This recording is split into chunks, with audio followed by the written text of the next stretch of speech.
Stormy Sensei here. It's Sunday night. We're going to be playing some Honkai Star Rail.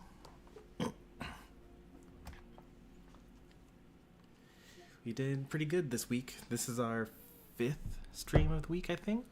No, I think this is our 4th stream of the week. That's still pretty good. Feeling good about streaming in the future.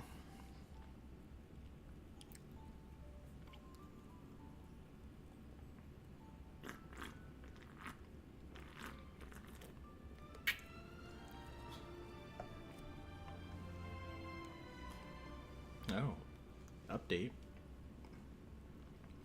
That's interesting. I wonder what they could be adding.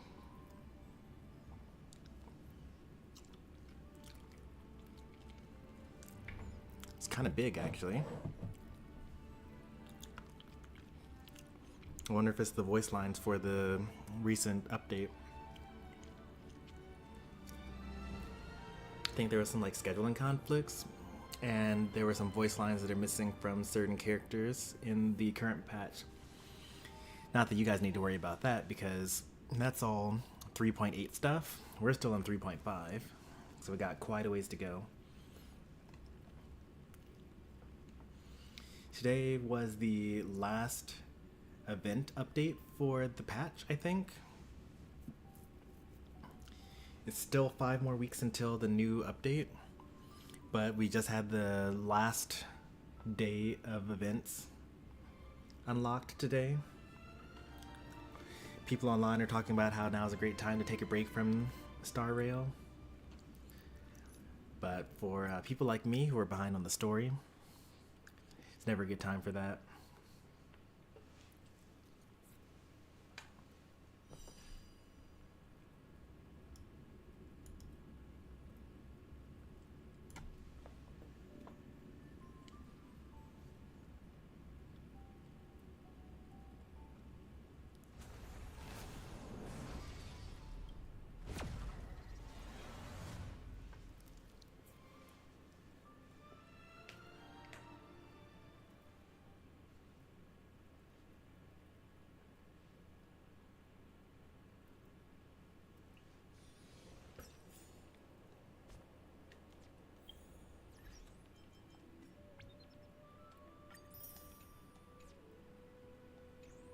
What team are we using today? Not that I don't think we're having any combat anyway, but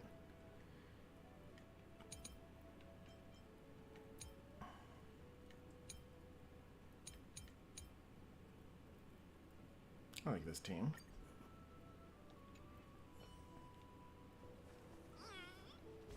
Let's see how my Lygus set up.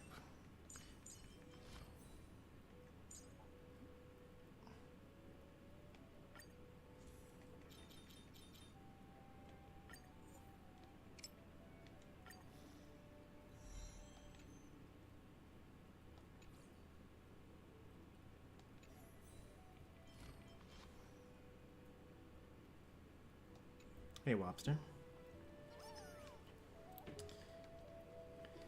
I've been thinking a lot about Lygus lately, obviously, because I just pulled her. But interestingly, she actually has a lot of potential builds, all of which kind of work. So she does. So I was kind of surprised. I didn't really know this. But she actually does way more damage on her skill compared to her follow-up attack. Her skill is 80% of her attack. Her follow-up attack is 75%. Plus 75% to one random enemy. So I guess it's not that different. I don't know why it feels so different. And our ultimates is 150, so twice as much. So like, I've been thinking about, focusing on her follow-up attack, but it's actually her weakest aspect. Besides the fact that it happens more often, right? So if you get hit and you're below 60 HP, 60% HP, then she gets an extra follow-up attack. But that's once every 2 turns. So like, you'll technically get a few more, like you'll get 3 follow-up attacks for every 2 skills you do. but I think I should be focusing on her ultimate and skill damage instead, which means that I should actually be running Poet Set, not Poet Set, Genius Set. If I'm not going to be using her for Super Break, that is. Yeah, I've also seen that people have her on Eagle, which is, you know, new to me. But also this set here, the Warrior Goddess, gives her speed, 12% speed, and also gives all of her allies 15% crit damage. Increases crit rate, skill, and ultimate damage. So like, I was too narrow-minded in my thoughts on like how I could build her. Take another go at Anomaly Arbitration? I haven't. Why? I guess because I would like... Oh wait, I think I did actually. I think I have. I tried to do all Super Break and I don't clear. But also, all my Super Break characters are terrible though.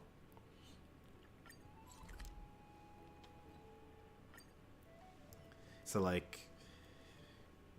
I think that if they were all built as well as Linksha is...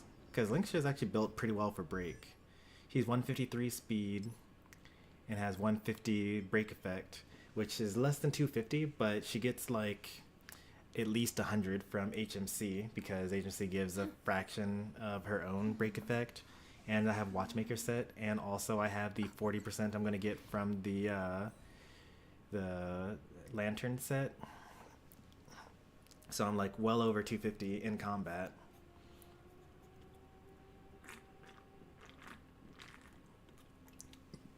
So if like all of my characters were as well built, I think that I would be able to clear, but they're not. So it's just Linksha doing like 600,000 with every action that she does, and then everyone else doing literally nothing.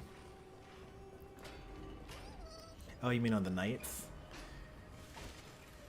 I have not tried the knights yet. Okay, this is like where we last left off. Okay, so story-wise, we are exploring Hyceland's past.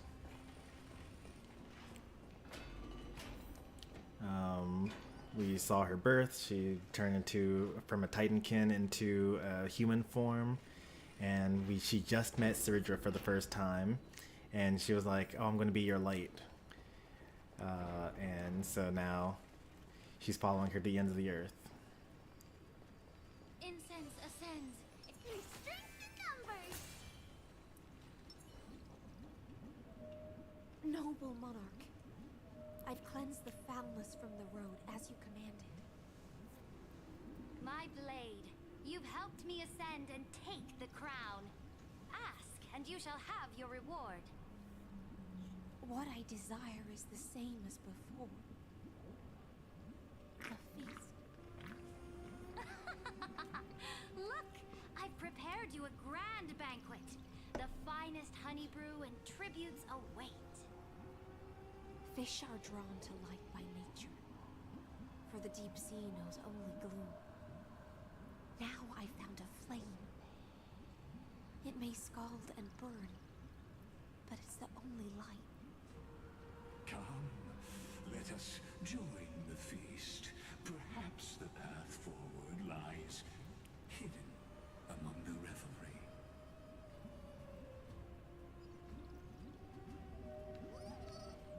Oh yeah. So Wops was talking about how in the last stream she was searching for the parts of the urn with her sisters, but they were too corrupted by the black tide and turned into the lady in waiting. And she had to basically kill them off screen. But in most of the time you would expect there to be an actual fight there, but you know, there's no combat in story these days. It's just all walk over here, talk to this person, walk over here, talk to this person.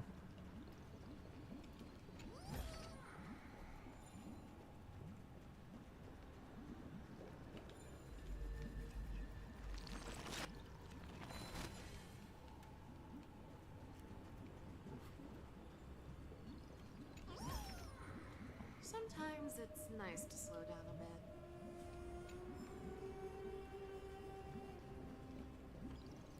Yeah, I didn't even really think that that was going to be a fight.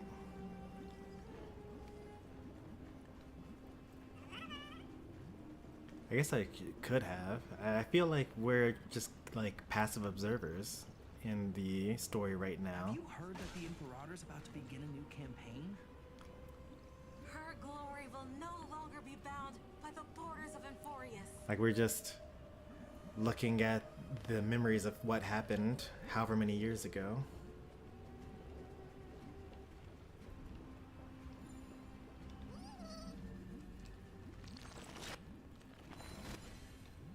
Oh, you thought that we were going to be playing as Trial Hysolins and fight the monsters with like tutorials of how to do the stuff. I think that's pretty reasonable, I think.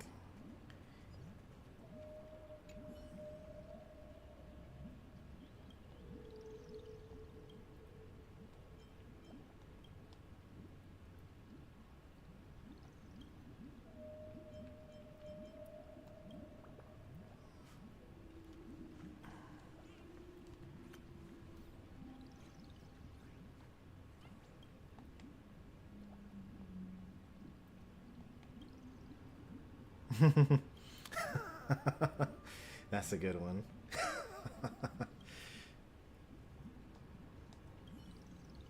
I like that.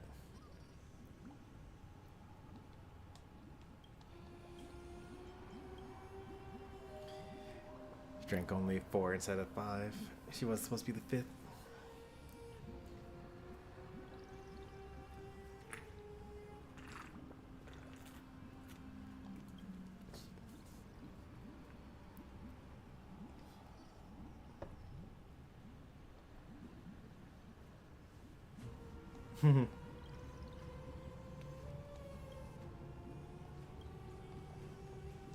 I don't get that one.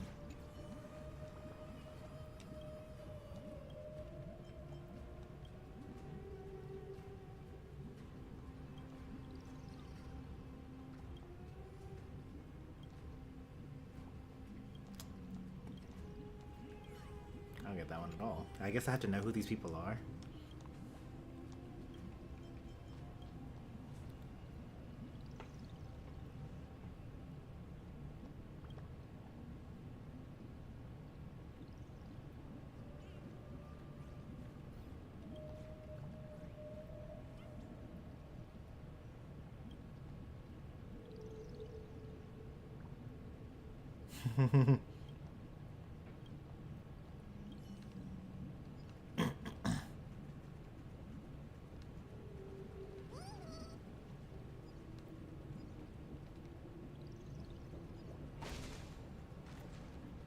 My faithful subjects, tonight's feast is not just for the past. It's a toast to the future!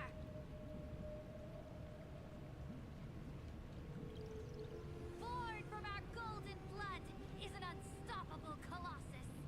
Our iron beast to trample the universe! Great monarch. I've heard the universe teems with great threats. Can we truly remain invincible? Fear not. Before the troops of the destruction, such rabble is no more than cosmic dust. Surely there's a planet draped in oceans out there in the stars. Once I claim it, it shall be yours to rule. Lady Hysolins ruling over Luke Shaka? I'd be down. And to the rest, your triumphs will not go unrewarded. I promise you a new age, free of fear.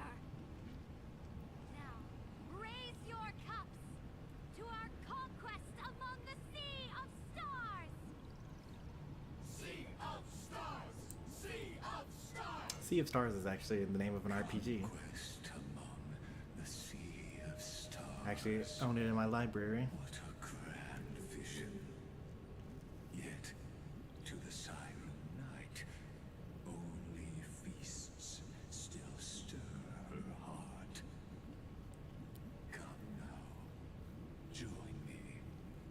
witness the end of this futile dream.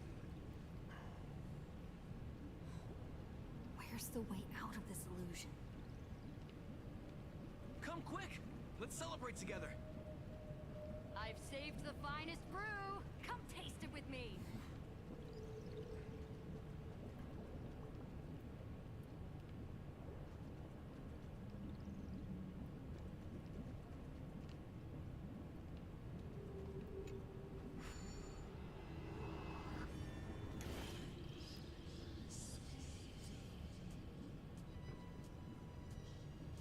One,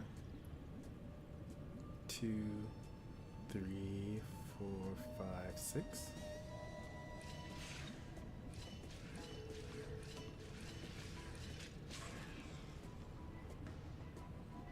One. Well, okay, that was interesting.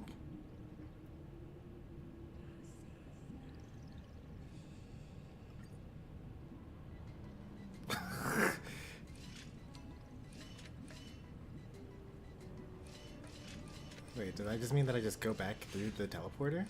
Oh wait, that's what I was supposed to do.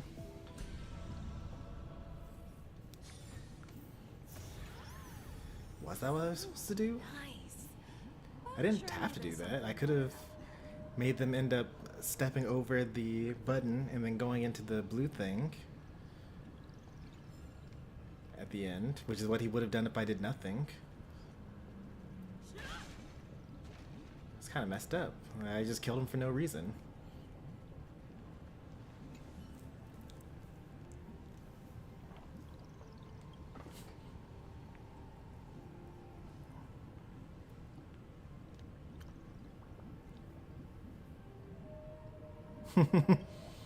That's so funny.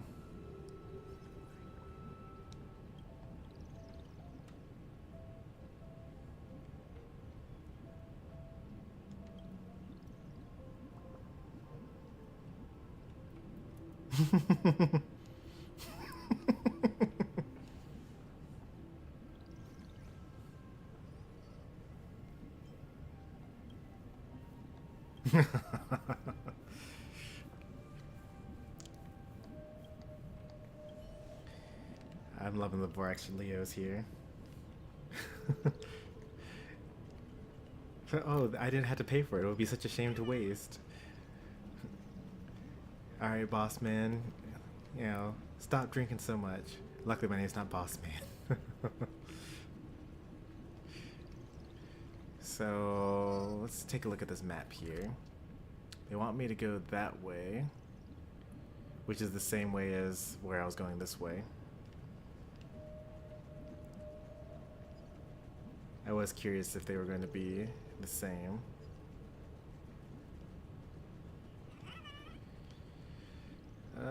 I see my good pal there.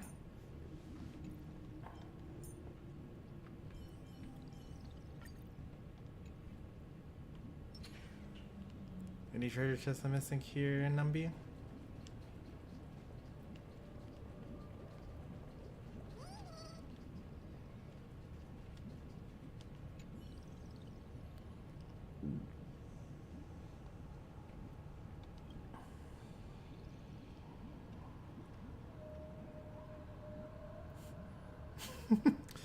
They're just grapes. I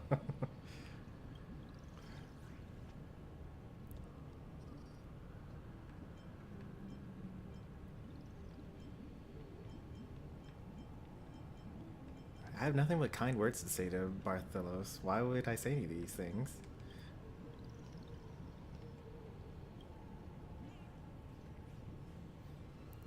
Like, he gave his life to save all of Amphorius.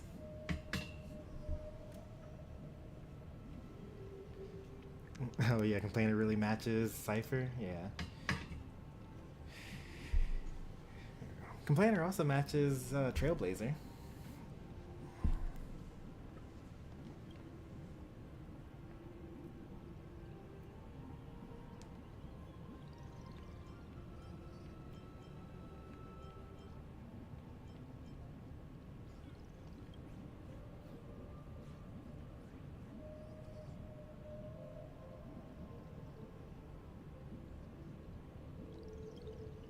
Can they even see you? I feel like only like higher level people are able to see Bartholos.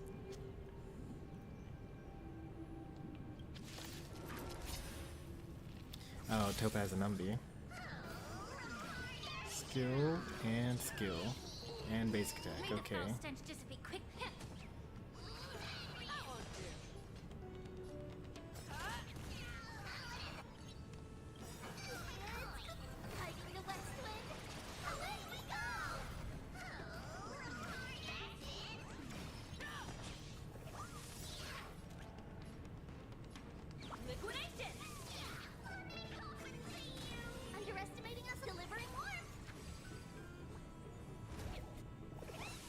Don't kill him, don't kill him. Alright, there we go.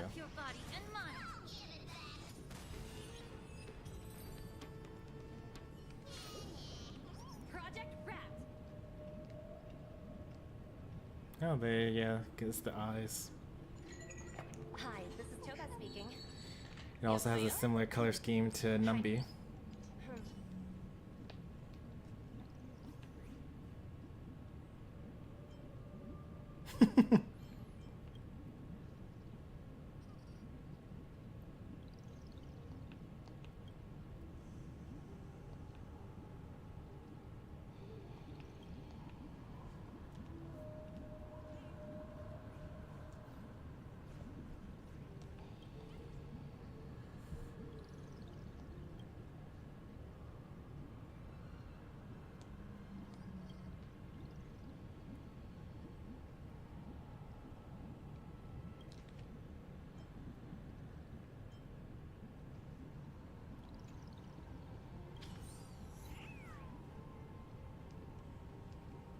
Are you gonna disappear, or are you here forever?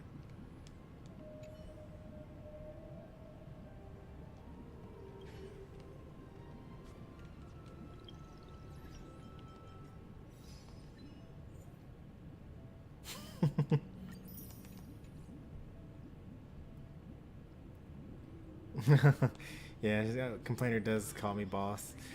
It's because they're like chimeras, and like they're basically IPC grunts. Yeah, the Amphorius, because they like love working. Although there are actually a lot of IPCs, people that hate working, but they love working, and it like they're basically created to work, and that's kind of their purpose, and they like feel bad if they don't work.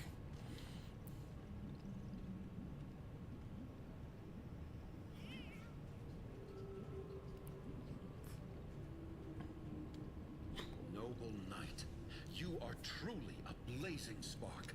It is my honor to share this banquet with you.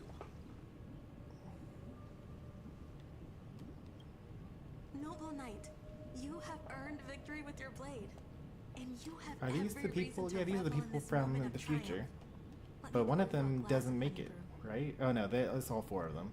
The guy that always praises her, the woman that's like cold to her, the sage, and the poet that stammers all the time. She's not stammering now, though.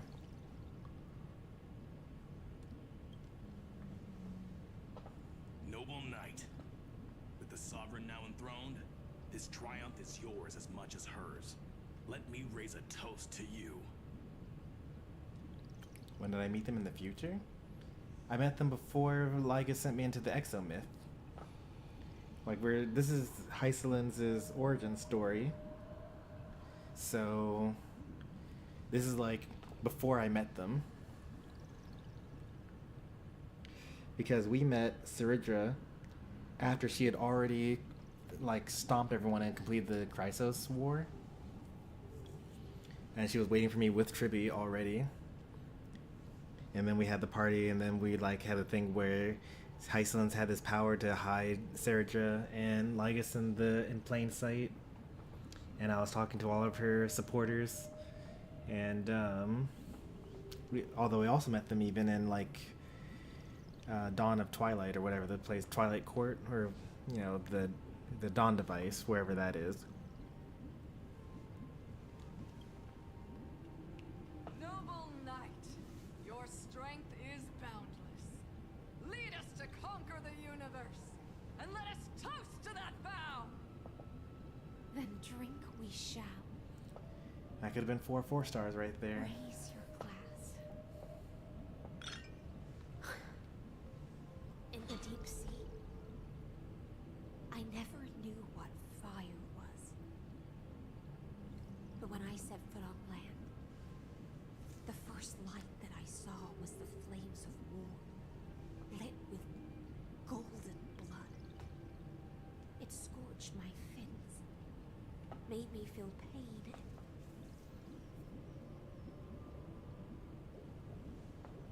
ignited an unprecedented hunger.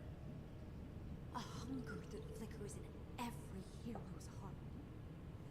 So bright, yet so blinding.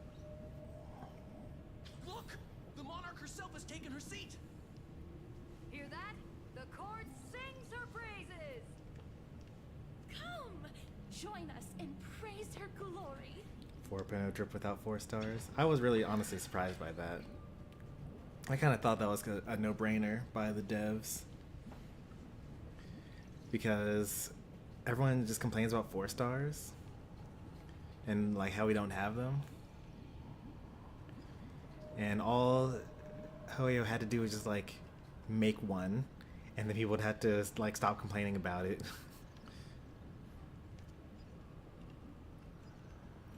But I guess it's easier to just let people complain than to design a 4-star character. One eye of hers sees glory, the other sees corpses.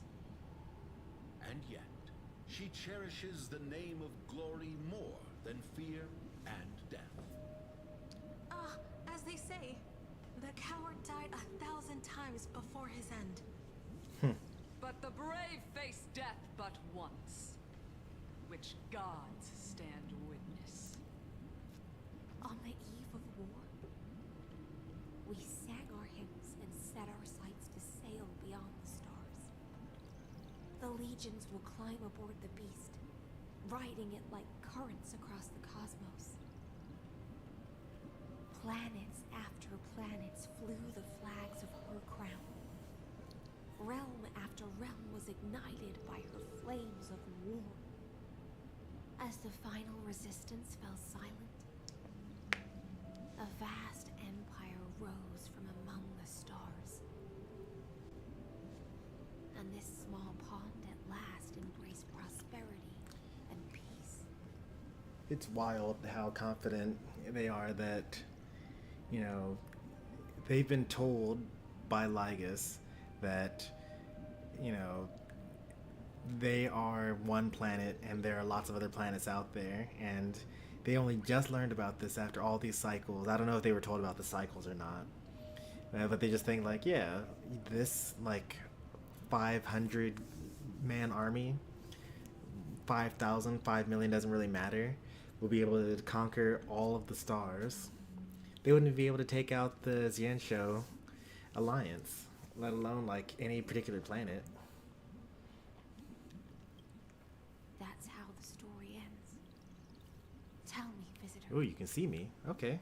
In this dream, did you enjoy the show? It's not the right ending. That didn't happen. After all, beneath that still surface lie the bones of countless dead. It's time for me to wake up from this drunken dream.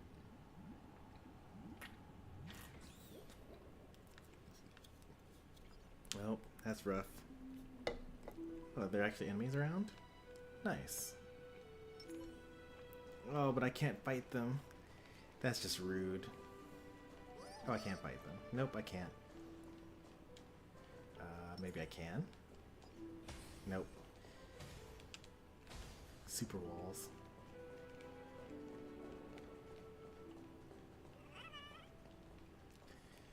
I should really switch to Heistlands for this group, but that's okay.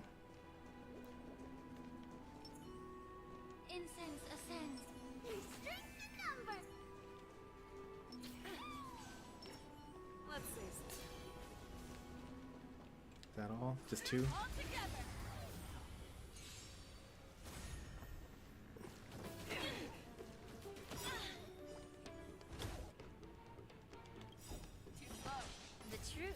Everything in this world is bleeding.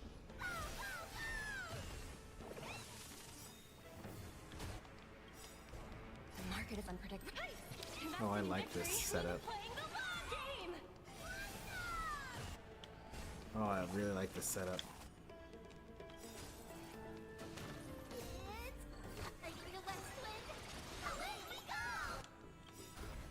The only problem, like we always have, is that Numby cannot be advanced when it's still their turn. So they're like still at the bottom of the action value. If they just changed that, it would be so good for Topaz. May the foul stench dissipate quickly. Be of your body and mind.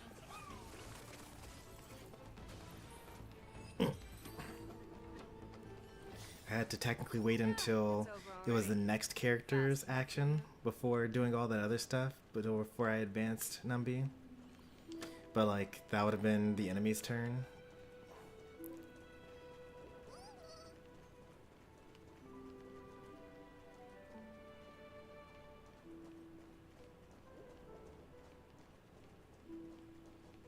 Oh. Why is she dead? Did Lygus kill her on the spot there? I'm still so confused about that. Like, Lygus keeps on claiming that he can't kill or interfere with the Flame Chase journey in any way, but he keeps on killing everyone.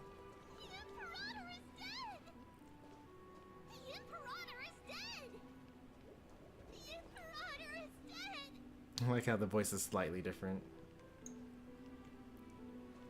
All the same models though, right? Yeah, all the same models. But since this is more than 1,000 years in the past, they could have actually had like as many tributes as they wanted, and it would have been reasonable.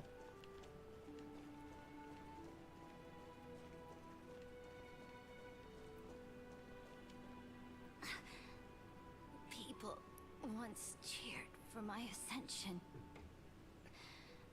And now they cheer for my fall. The cosmos. The battlefield that I cannot reach.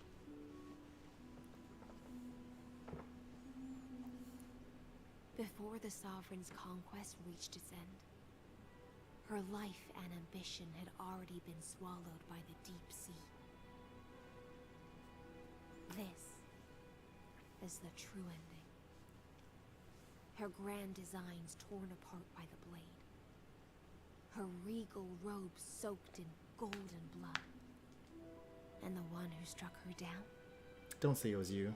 The one who struck her down was her most loyal gladius. Whoa, did not see that coming. Wait, no, you? I thought that when she said Gladius, it was like the guy with the helmet that's like always like super loyal to her. But it was actually Hycelin's?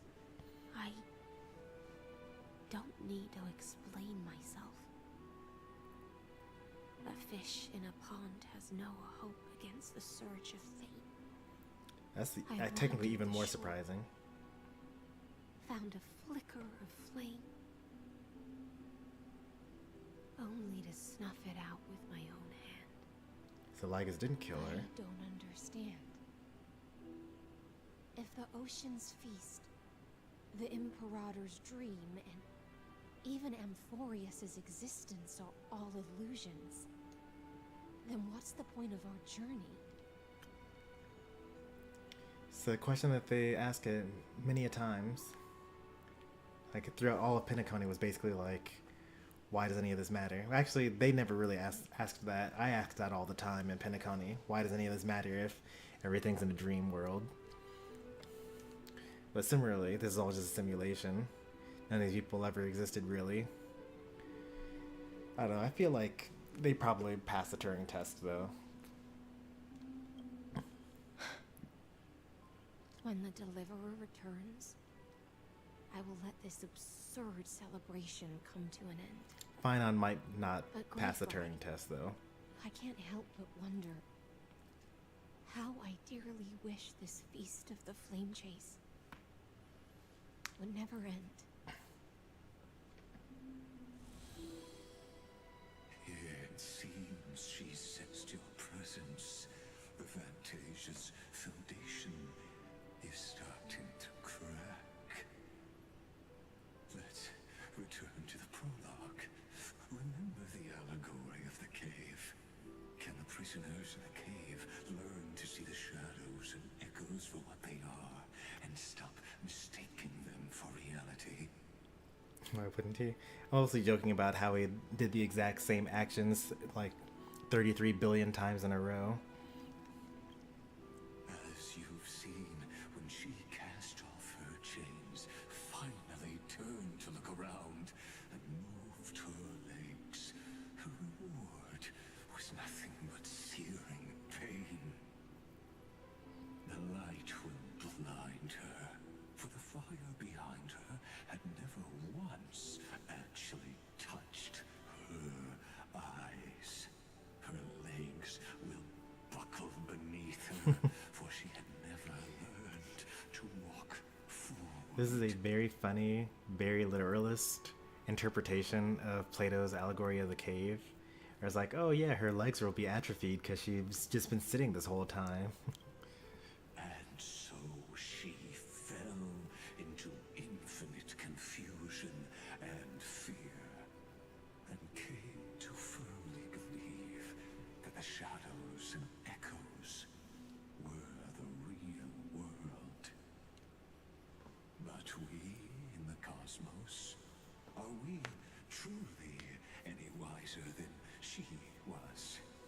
Now, nameless one, fateless one, ask yourself this.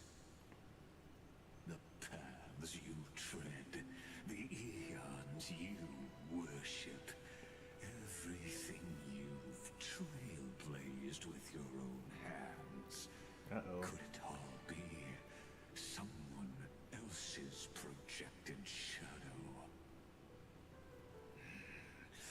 Let's leave that question till after the curtain falls. Once you've unearthed every last truth and reached the prison built for me by the demigods, Think they're on to me. I'll speak with you face to face. I, the Theoros, have walked the 30 million Yeah, it's million, not billion. born by Kaslana. It's arbitrary anyway. Time moves differently here. This is a mere atom in a grain of sand to me. Amphorius, compared to the cosmos, is but that grain upon a whole beach. I swore to bring an end to the erudition. Would I really let a single grain grind down my mind? Now, please use the power of time to open the gate to the ocean's depths. Go, find the prison warden tormented by loyalty. Find her, step into the world's vortex, and once there, end everything between us. That palace reflects the heart of the demigod of ocean. Intoxicated, stagnant.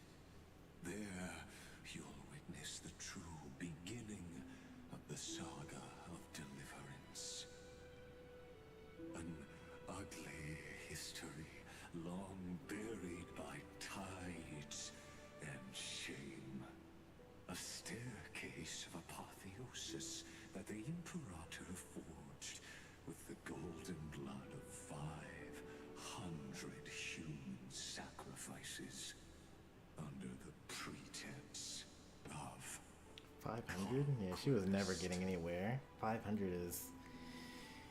I'll wait for you at the heart of the world. But to reach the place, you You must find the prison warden, lost in her stupor.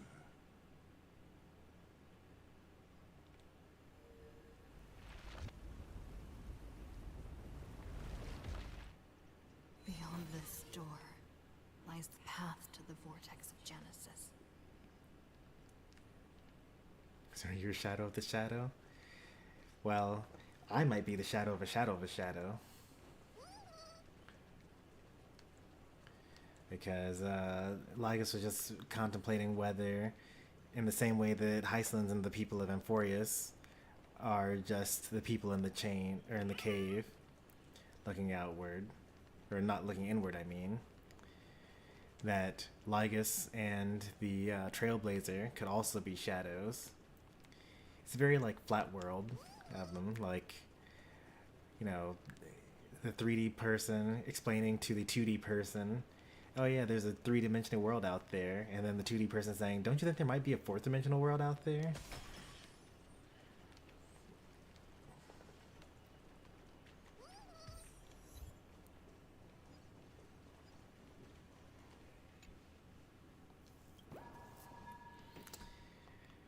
So you were my viewer number 2. Kind of assumed as much. I'm trying this simultaneous casting thing. So I got the vertical and horizontal stream layouts. In theory, if you're just scrolling through shorts, you could see this stream and then like click the button to go to the horizontal one. Do I know how this game ends? I do not know how this game ends. Wobster knows how this chapter of the game ends, but this is a live service game, so it could go on and on and on for the next 10 years. It probably won't, but it could.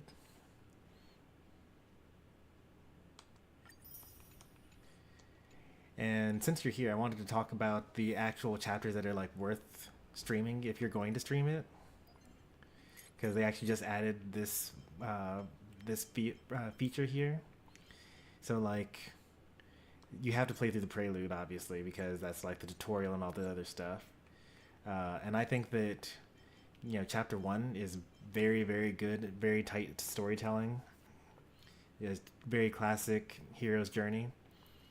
And then the Xianqiu Lafu is fine to stream. But then after that, it gets kind of iffy. I mean, you'll probably, if you make it this far, you'll probably be hooked and you'll stream the rest of the story anyway.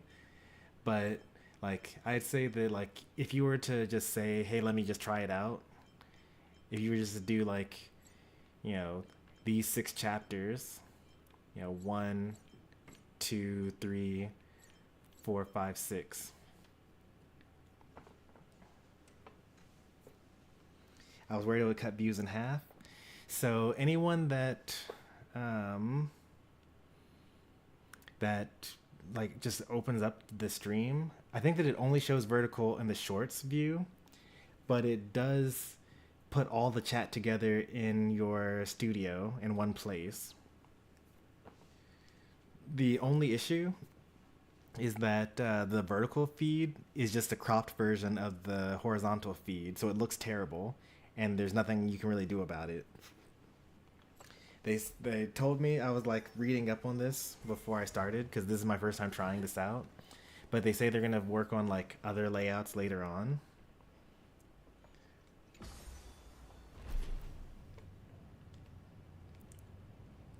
Now step away from this false banquet, and then onto that bloody stage. Are these also going to be dead bodies as soon as I step through here?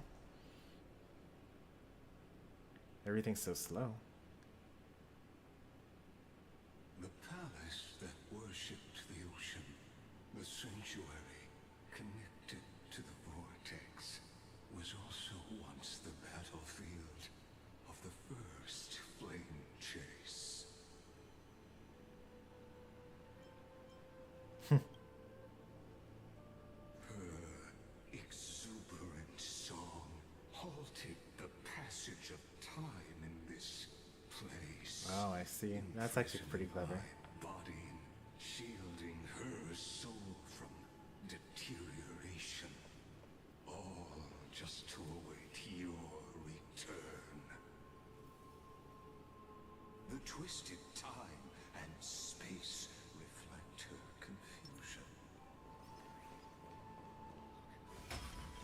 It's the deliverer.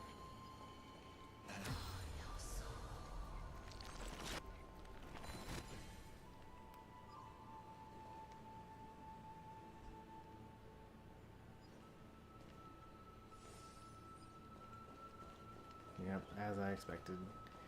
Everyone's actually dead here.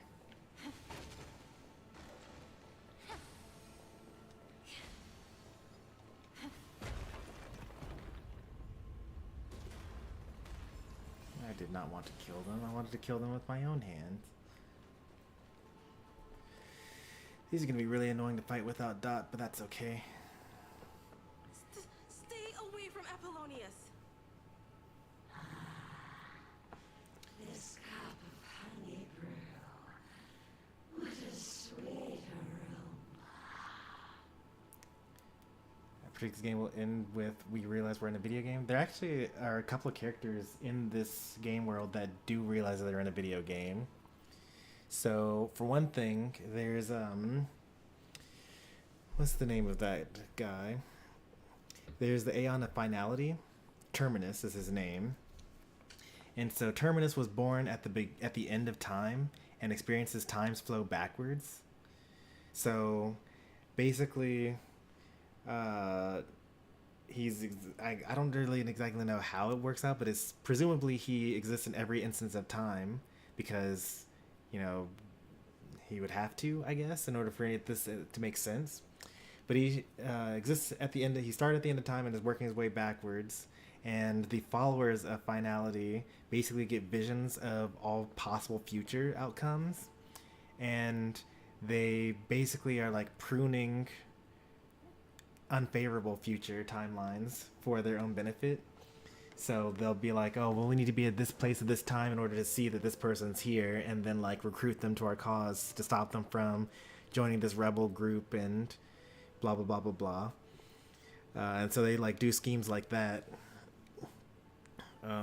And then I'm pretty sure that the Elation, also is someone that realizes that they're in a video game, because in the simulated universe, they do a couple of fourth wall breaks, and they they understand that within this game there's a character that made a simulated universe, which is basically just a recreation of the universe over time and all the different ways that things could have happened, so that they could like study the past because there aren't records kept from that far back. And within that simulated universe, which is within a video game, one of the Aeons, knows that they're just a simulation, and like does a bunch of really weird stuff within the simulation. Like running into them sometimes just kills you because they're like, I don't really feel like playing with you right now, and they just strike you down. But since you're in a simulation, you just leave the simulation.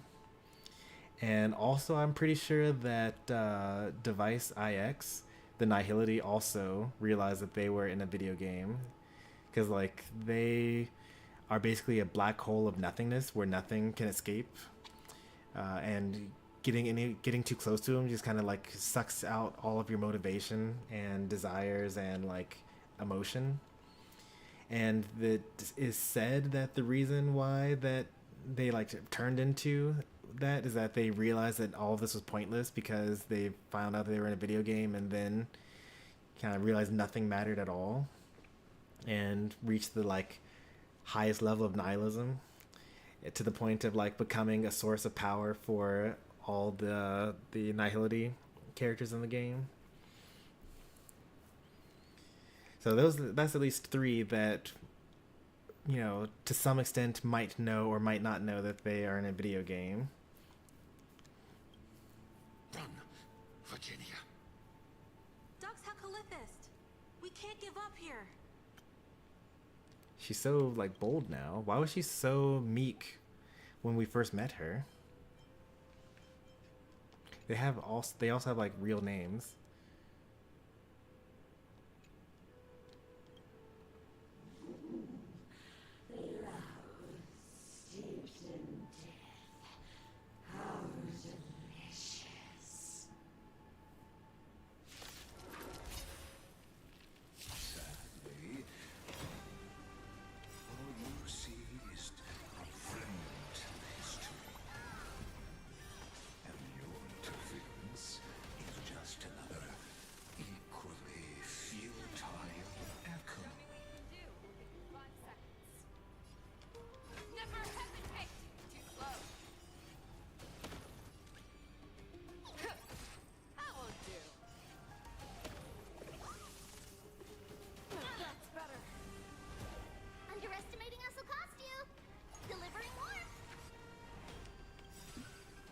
venture forth to hunt forever. Triumphant! Victory is inevitable!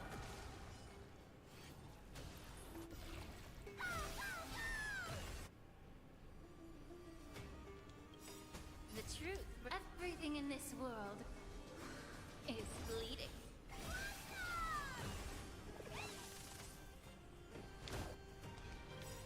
It's coming. Fighting the west wind. Away we go!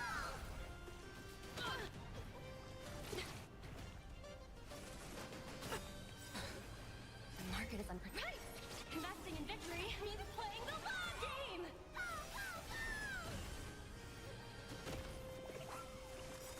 The stench of evil.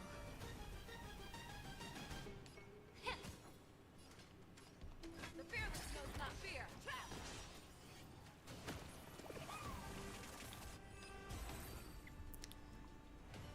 Apollonius, look. I chased the enemy away.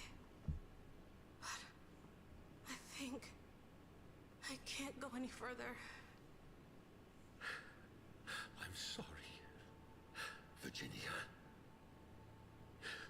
for letting you. It's okay. I'm glad to die by your side. Ah, such an ironic twist of fate. Even as the foundation of the world crumbles, the heartless Imperator still made the same decision she did in the past 30 million cycles. During the first Flame Chase journey, the Flame Chase Legion stormed Styxia. Tens of thousands of sea sirens surged from the River of Souls, crashing toward the heroes like a tidal wave. The hell before you is the recreation of that very battle. Apollonius, look. I chased the enemy away. There is a letter I never got to give to you. Let me read it to you. It's my final poem. The shadow of a tree frames the sage's back. Like a boulder bearing the rings of time. The bird's song is the whisper of wind through the forest. But it cannot pass the fractures in his form.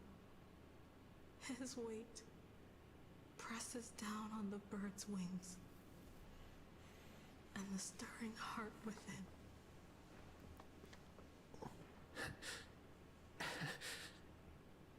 I always wanted to tell you. You look beautiful when you read poetry.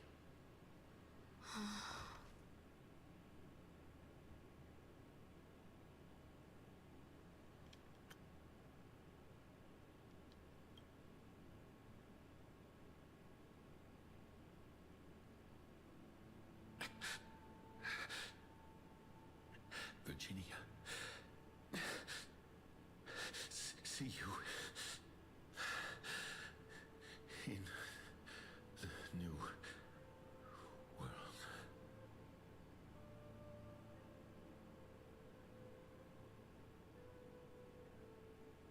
Wow, you could have just missed that. Like, I could have just walked past that without talking to them.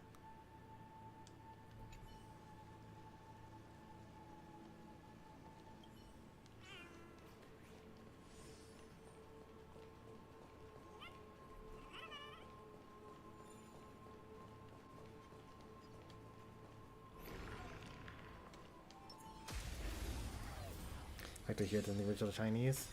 I think you have the ability to to watch it go through this part again. The fearless knows not fear. Low risk, high reward. That won't do.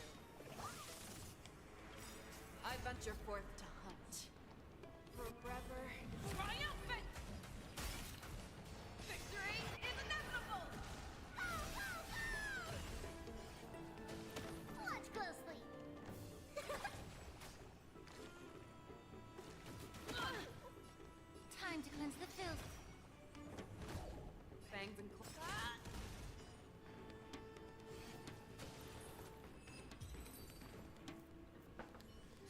and I'm pretty sure It's over already. Fast enough for you? that if you go in here, you can like go into before their deaths, and then like, oh, that's the only story recap. I could have sworn that you're able to rewatch old cutscenes, and like go. Maybe you're only allowed to go through old cutscenes. Maybe you're not allowed to go through the map as it was.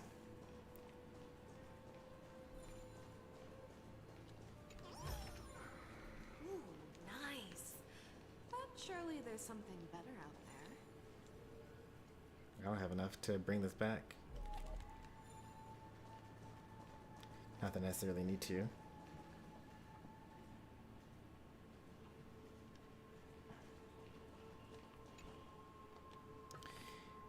I mean, it's a pretty, like, big company with lots of money, so I think that the translation is probably pretty decent. And they are pretty picky about what languages they translate to. I think you can only do 4 languages. I think it's like Chinese, Korean, Japanese, and English. That can't be right. There's no way. Surely they have like Spanish or something like that, right?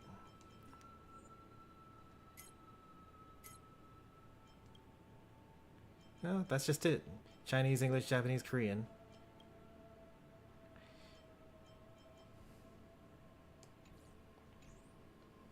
I don't know which Chinese. I'm assuming Mandarin.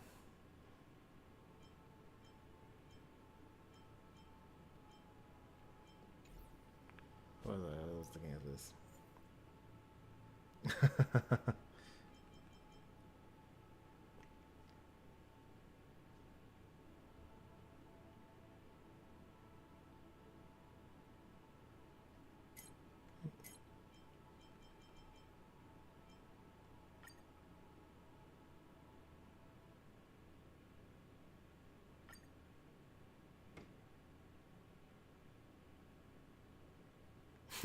Ponch was like, I'm not taking any chances here.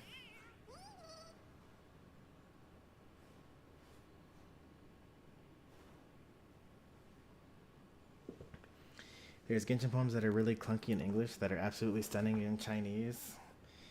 Perceive meaning of the scene entirely, and you yourself that they were sarcastically making fun of the character's child's writing style. Where Chinese was like, oh, this character is sincerely very eloquent. Yeah, that also happens a lot. Like, for example, I think the most well-known example here is if I choose a team slot here and I put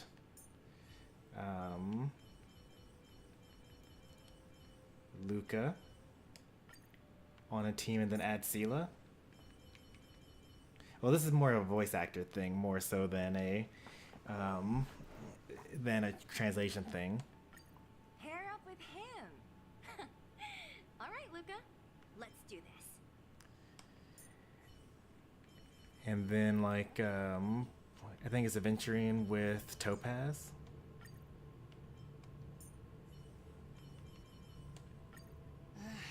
Looks like we're working together on this one.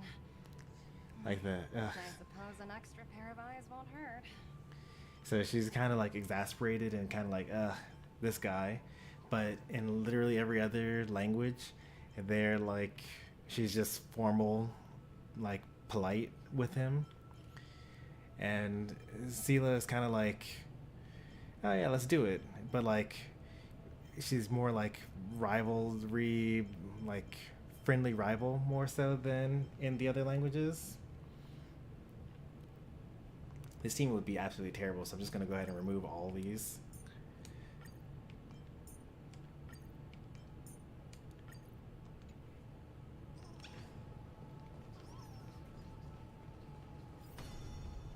Oh, we're back in the present now. Am I allowed to go back here? I am. If I reverse this... It's the deliverer. I can't because China's moving so slowly. Wow, that's kind of cool, honestly. And then this thing is moving so slow.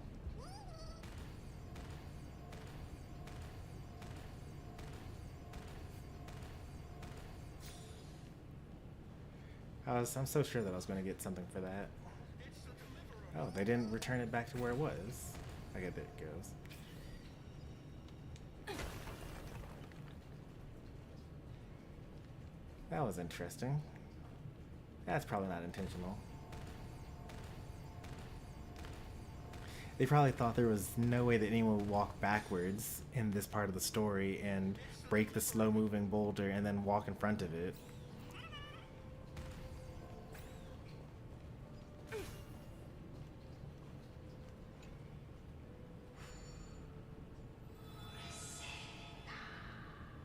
Oh, it's so slow. Oh, it's so slow. I kind of like it.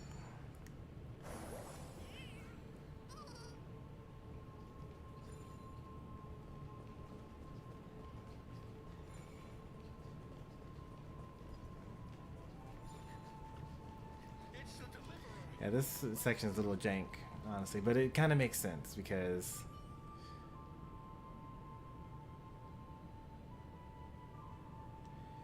yeah, it's just a hollow memory.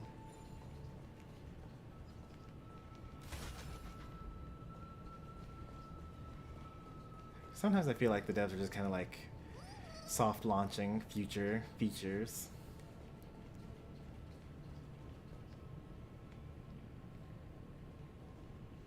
A painful past, yet hidden beneath a veil of joyful song.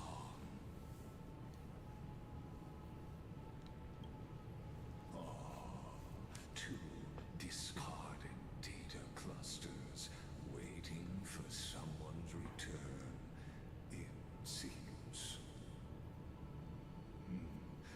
Relive the history, then pass through the temple's waters and come to my side.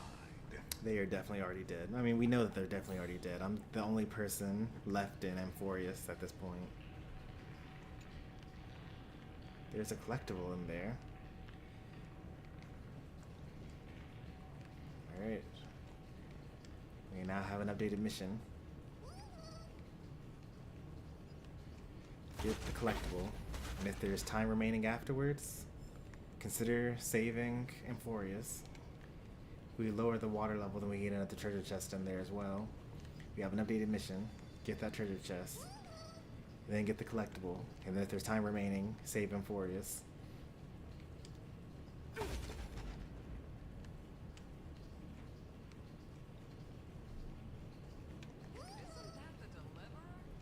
You guys can wait a couple more seconds. You're fine. So, are these also moving in slow motion? They're actually sleeping. If I break this, does it wake them up? No, it doesn't. If I reverse this, then it lowers the pool of water.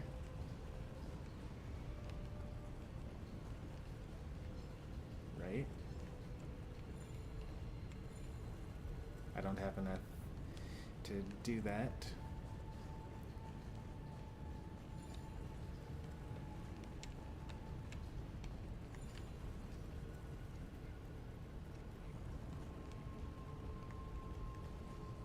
Oh wow, there's so much in there.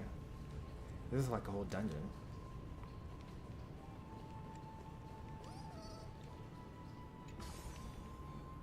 Alright, you guys just stay right there. I'll be back.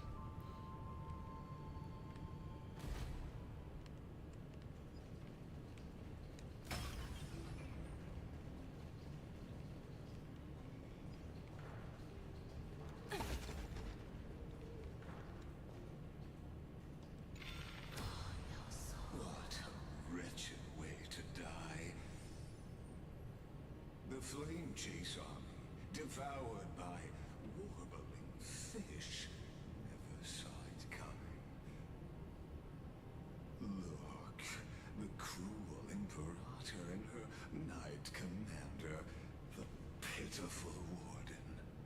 What a perfectly matched duo of test subjects. Their hands drip with blood, golden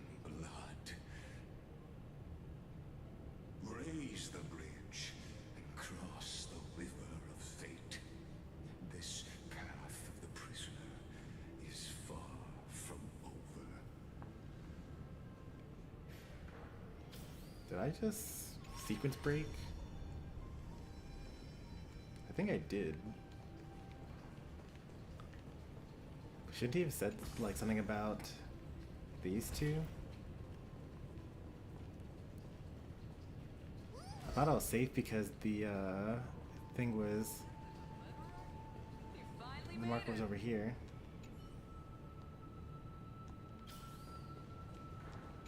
Imperator! Imperator! Did you see my gallant deeds, Imperator?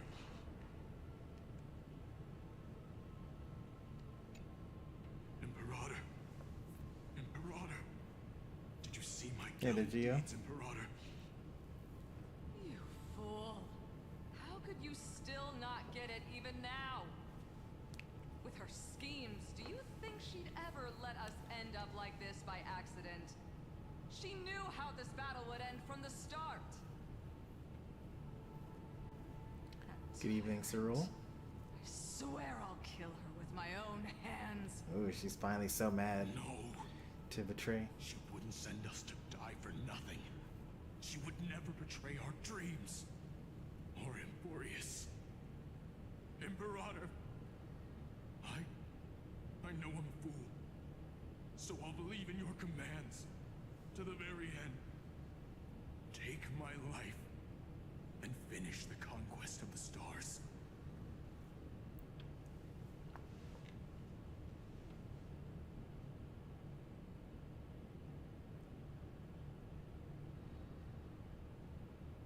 You mutt.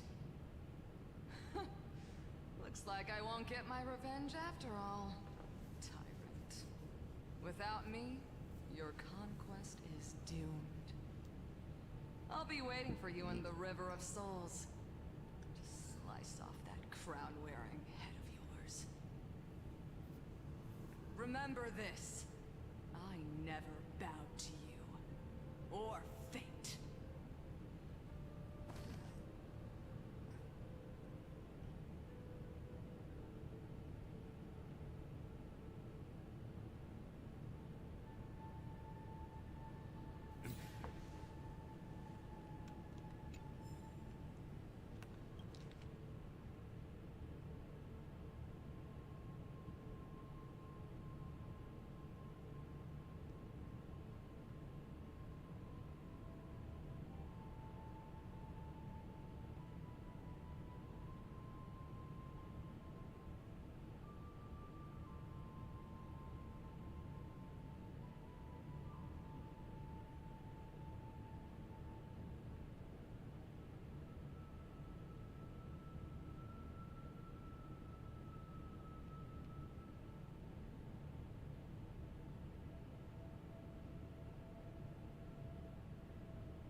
So now that I'm in the past.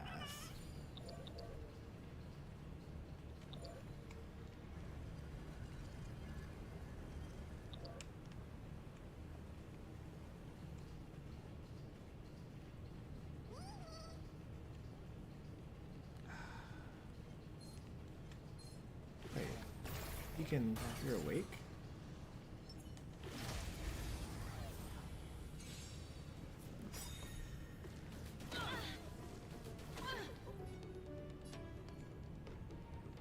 I think I can just do this to summon.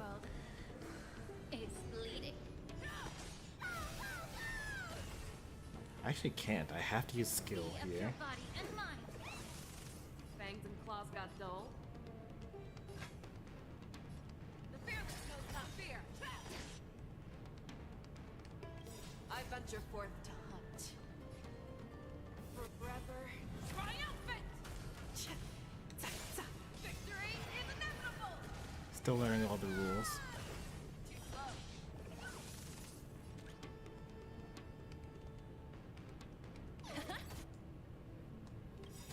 It's coming! Fighting the west wind! Away we go! The market is unpriced! Investing in victory means playing the long game! Go, go, go!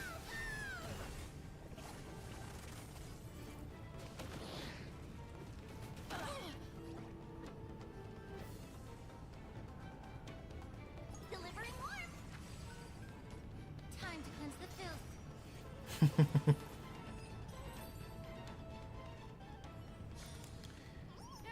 Yeah, I realized the phrasing of that only after you mention it. I was hoping that using my ultimate would summon Fuyuin, but it doesn't. I have to use skill. I can also use technique before battle, but I only have 3 technique points and probably more than 3 enemies to kill. I think I did sequence break. I feel like I missed some dialogue that could have happened here. Finally made it.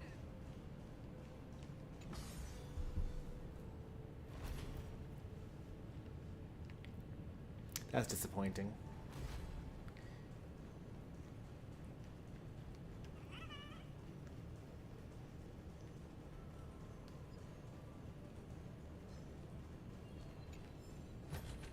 Ooh, nice. But surely there's something better out there.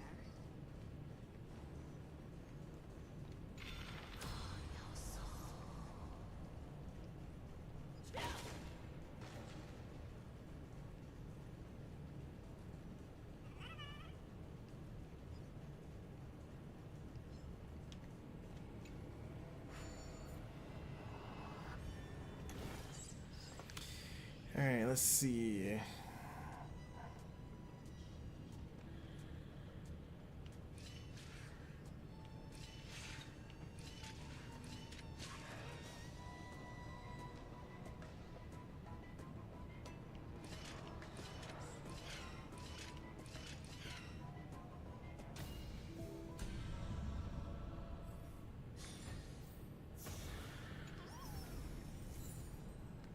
Liking the portals. Like, I thought that they were kind of like, I mentioned this last stream or 2 streams ago, but I thought that they were kind of like done with like as complex or interesting as they could make Scapegoat. They did a good job though.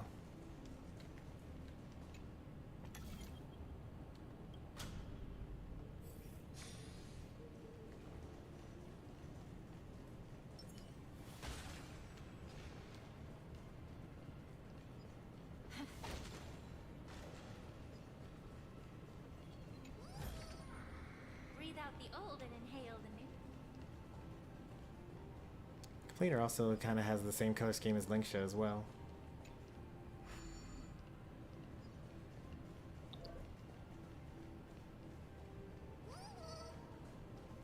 Now I have unlimited rewind power.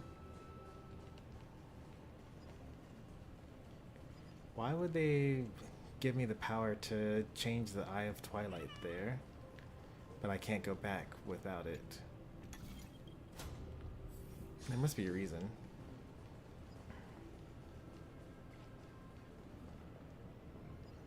Black and white go with a lot of things. Well, it's also the fact that he's got the red eyes, though.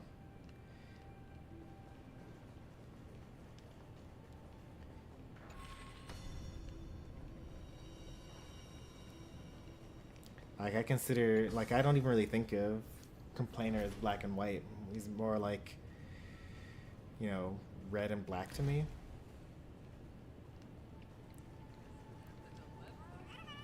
finally made it.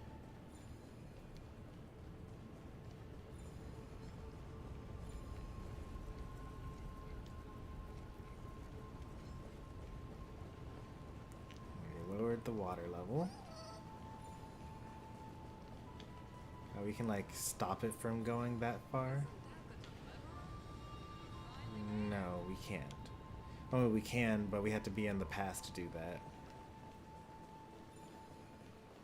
So we can get rid of all the water. But there's probably something that we need to do to get like partial water.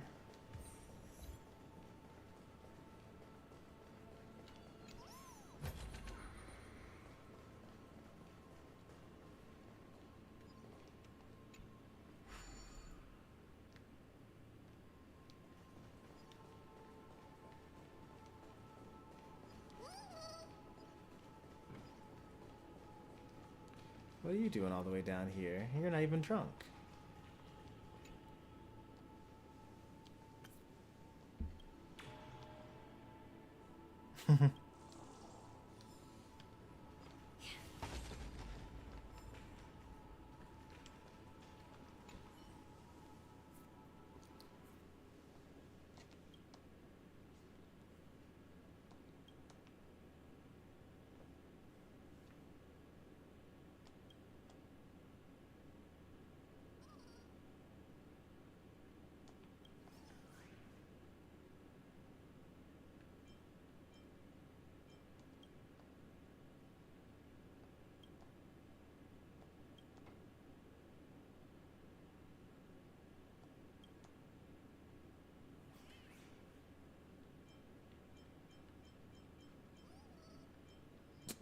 I can't drink it? Okay.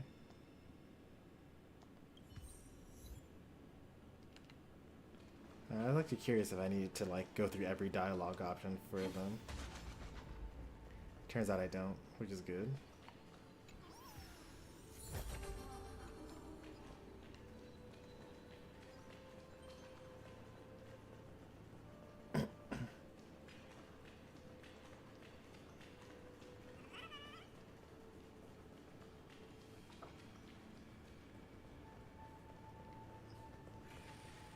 It's not dubious. It comes from the lion. It's a trustworthy worthy fellow.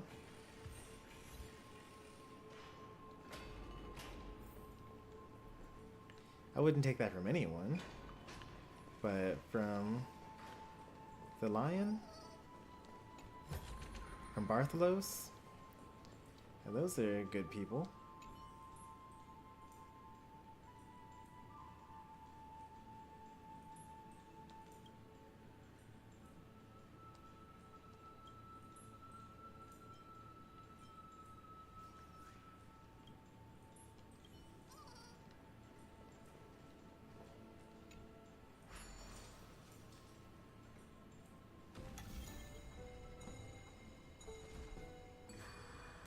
Am I on a time limit? Why was there a countdown for that?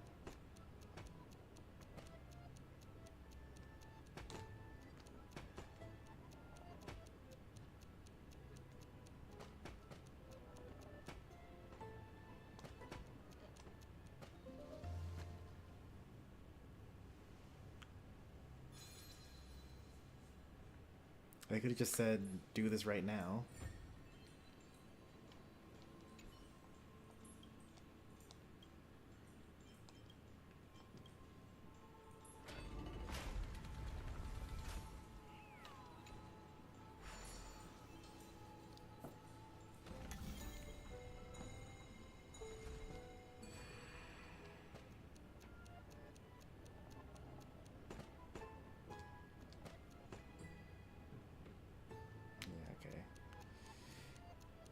This is gonna be kind of annoying.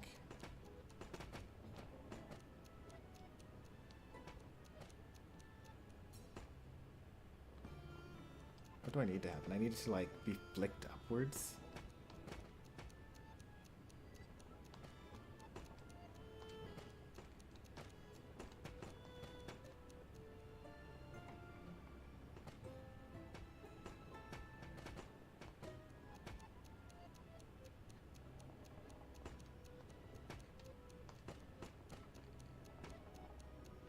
What are some other options here? I can make it like bounce a little bit by using momentum.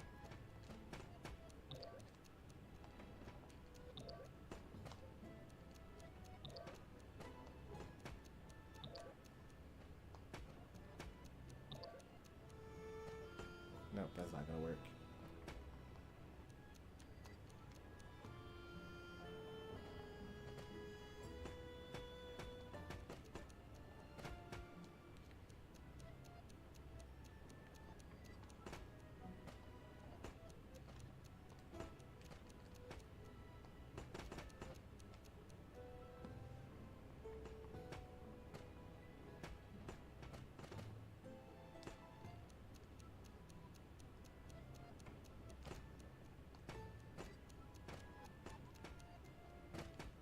That's good.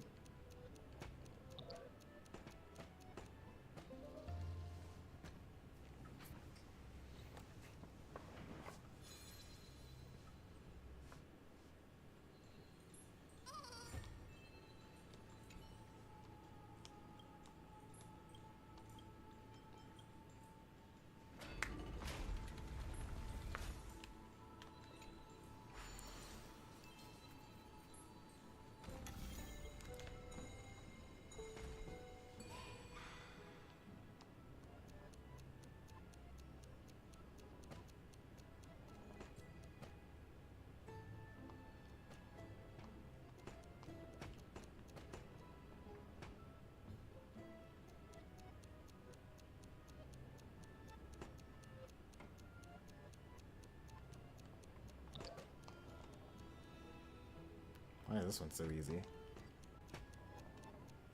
compared to the last one? I guess the other one just get lucky. Like, maybe the other ones will be more complicated.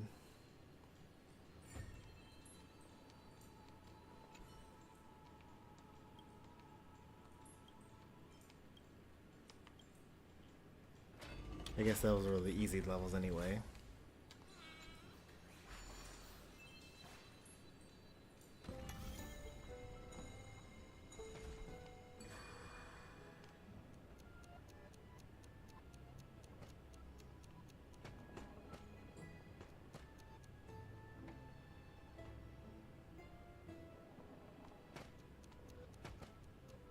Nope, almost had it.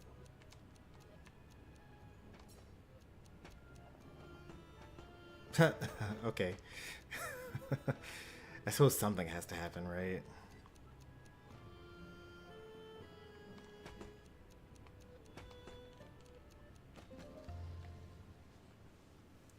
Just quantum tunneled through the puzzle there real quick. No big deal.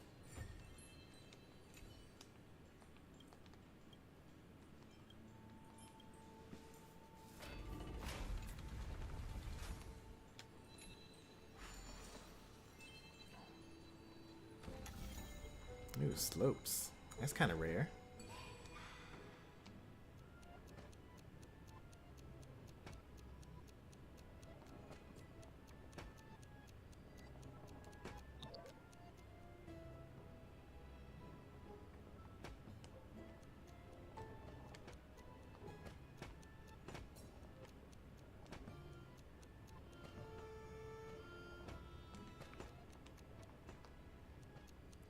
Oh, is there more to eat one thing in each volume?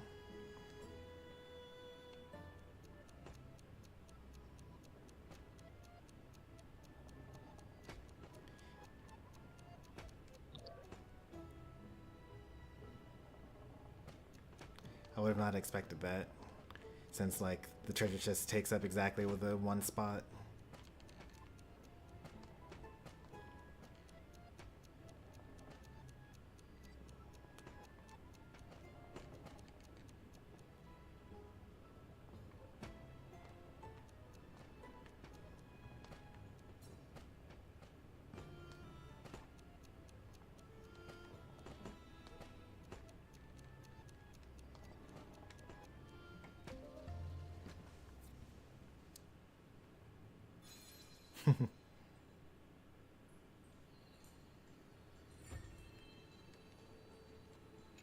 Let me just do like all of them once. Which one is that?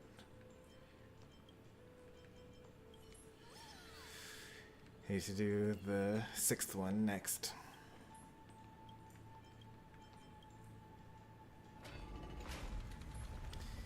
It'll be weird for me to do just 5 and then go back.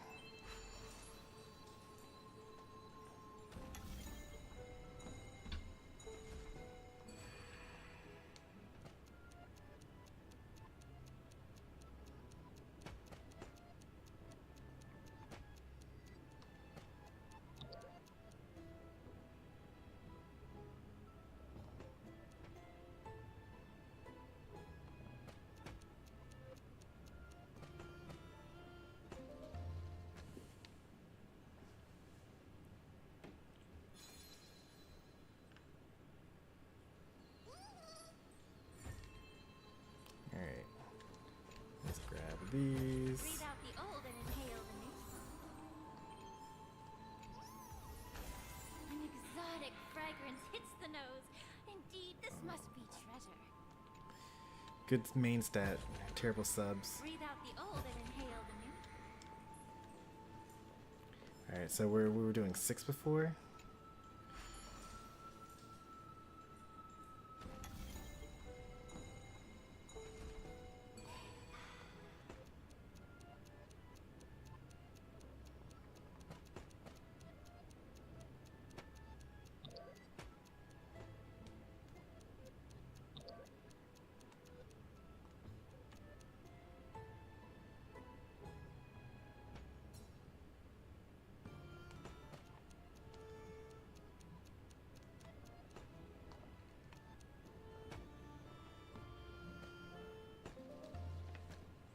Doing 6 a second time does not result in another puzzle, so we're just gonna keep on then.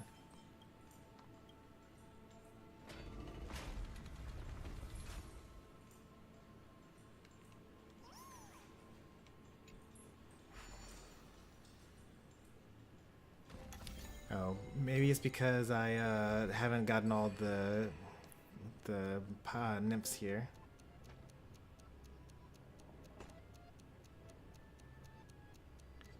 I kind of like this puzzle, actually.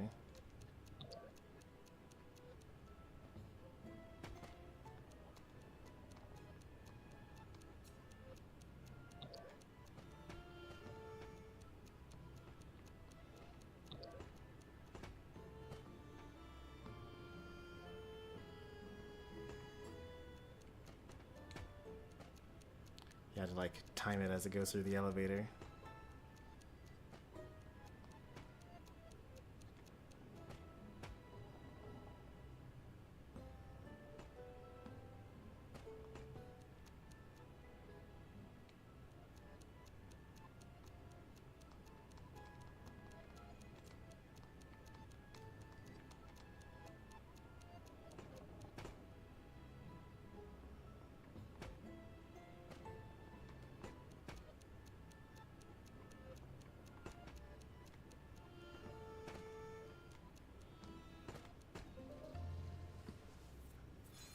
So I'm gonna have to redo all of these again in order to get the nymph stuff.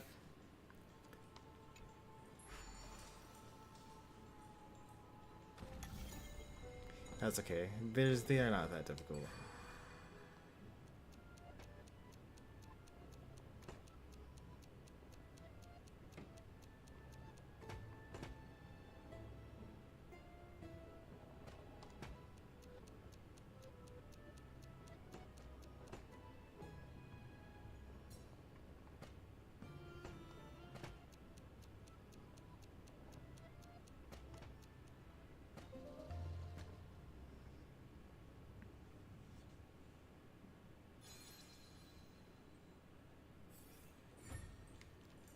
Are you sure you're not thinking about the same maze at the Yanisopolis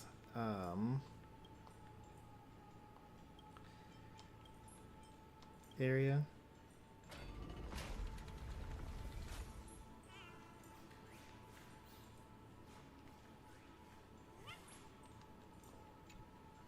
Because there was a temple like that at the Yanisopolis where they basically were supposed to be like answering their questions.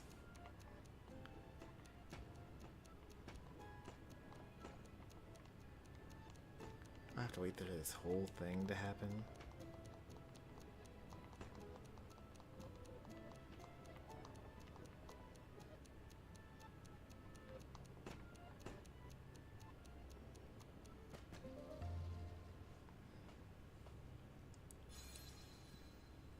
Yeah, that's an adventure mission that has a couple of different outcomes.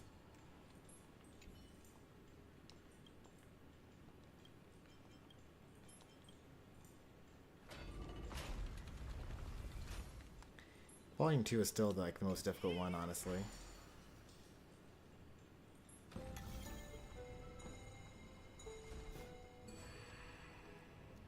Alright, maybe I spoke too soon. Let's see about this one.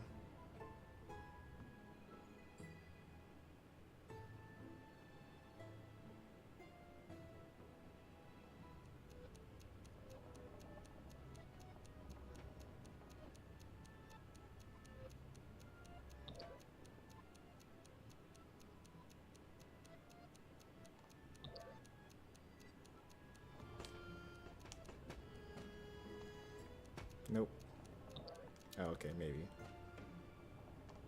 So then I just wait for it to come back down and then drop it all the way.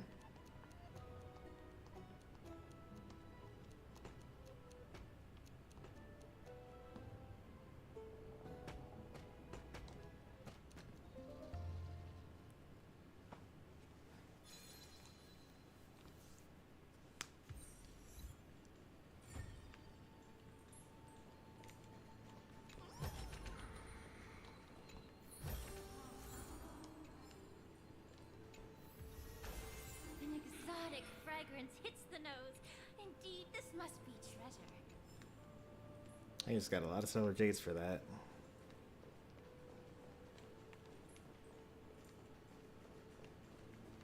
I think I might use like 30 or so pulls on Sunday's banner when he comes out in a couple of weeks.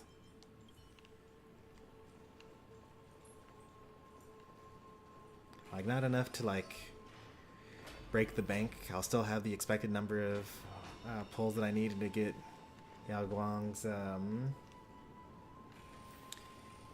E0S1. But in case I get like lucky having an E2 Sunday, I don't think it's gonna matter that much. I think the E2, like by the time you have E2 Sunday, it's kind of like whatever, because Sunday's already crazy and E1 is crazy as well.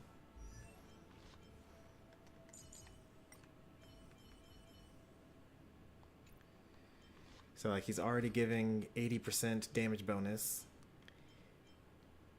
and he's giving 20 crit rate, like 60 crit, 80 crit damage, something like that.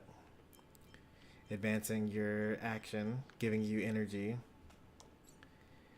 And then his E1 gives you 16% defense ignore, 40% defense ignore from your summon. And then, you know, his E2 is like a little bit more skill point efficiency, and then 30% more damage when you're already giving 80% damage. I mean, maybe it's worth it. Like, I could run, at that point, would I run attack orb instead of damage orb? Because he's giving out 110 damage percent. And it's not like I'm actually getting that much attack percent at that point.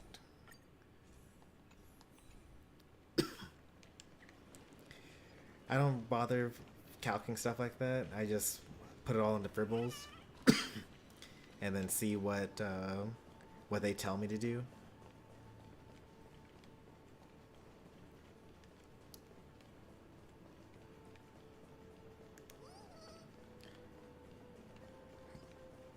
But surely at some point in time it's better to go with attack percent than damage percent. I don't know what that number is. But it's got to be getting close.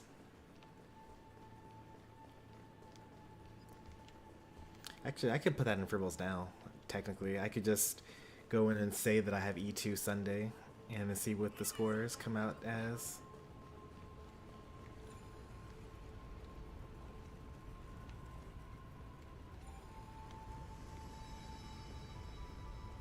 Is that lowering the temperature or the temperature of the water? That's making it lower for sure. So then this is pouring it back in.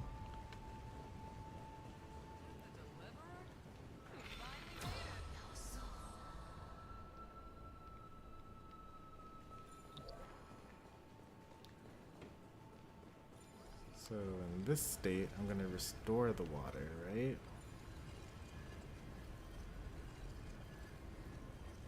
No, it's even further drained.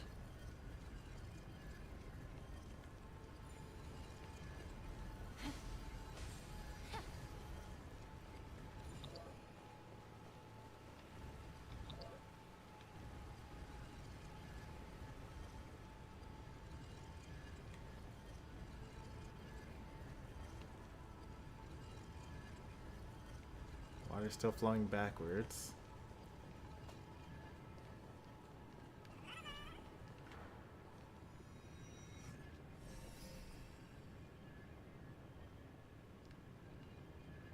nothing has happened.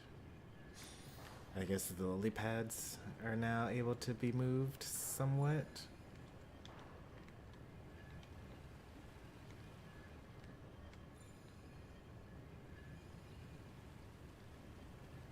Now the water's going in.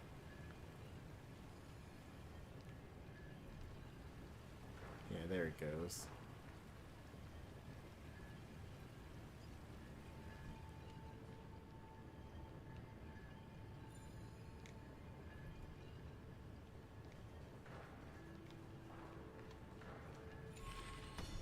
Isn't that the deliverer? He finally made it.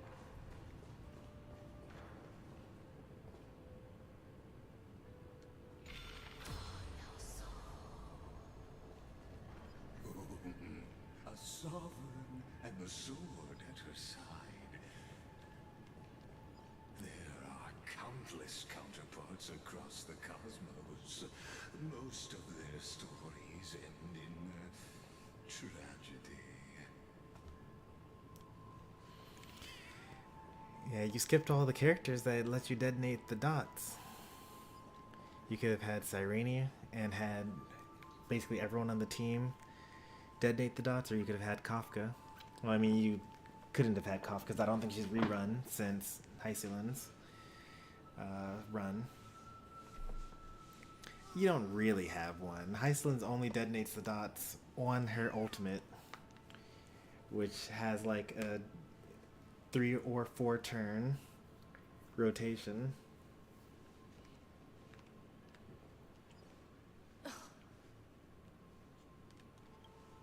Imperator, why did you...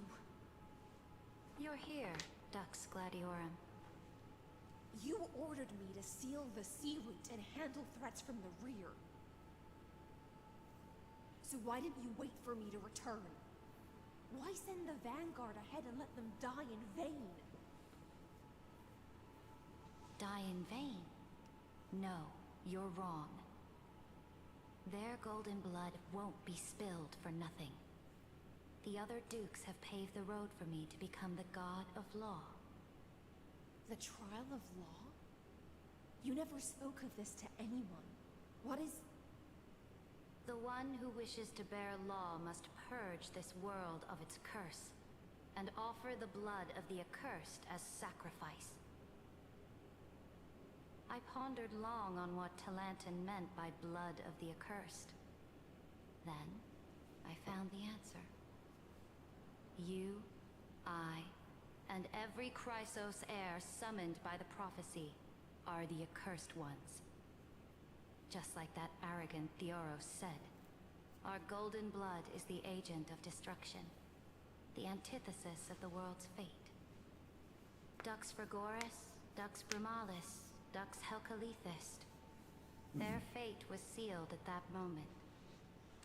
Dying on a glorious campaign was the final gift I could give them.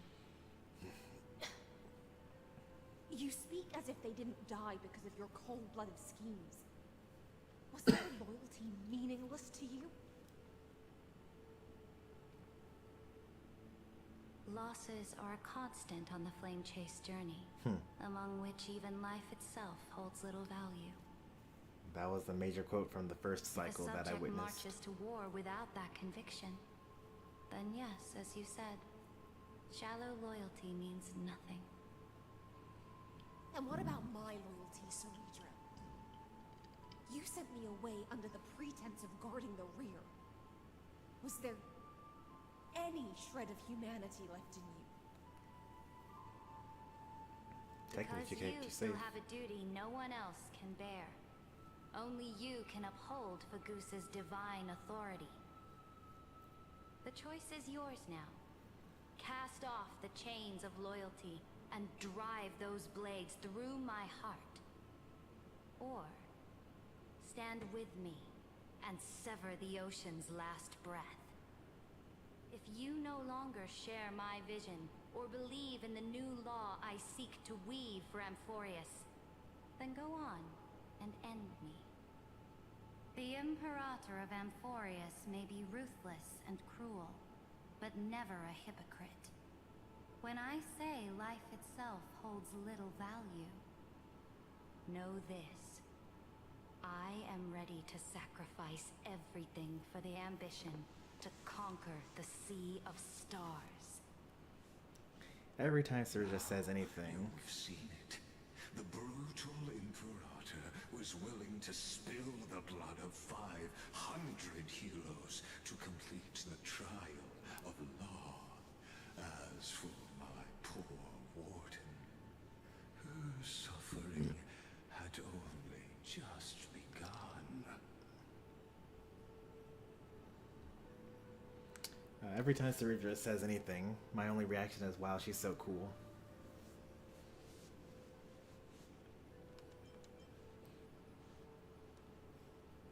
I mean, we know what Hycelin's chose. She didn't kill her then, but she kills her later on. I'm no storyteller. I have no duty nor interest in filling in the history you've missed. I just want you to witness the monstrous choice the Imperator made before the Chrysosaur turned their blades against me. You're not going to turn me against Serja. Yeah, you think I'd falter because of this? They're nowhere near as bad as you.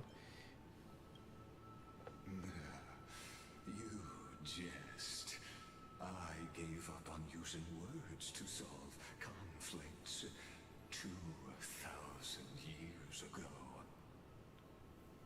But I won't squander a chance, not even a sliver of one. If there's even a crack in the walls of your conviction,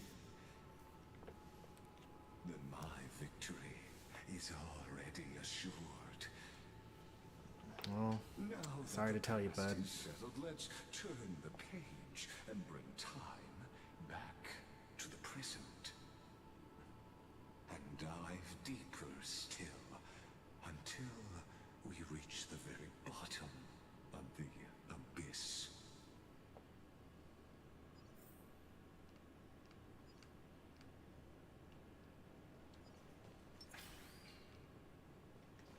Anything for me, Numby?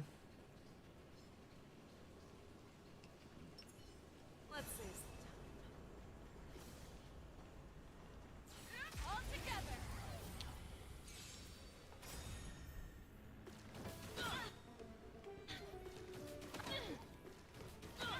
Allow me to purge the root to be of your body and mind. That won't do.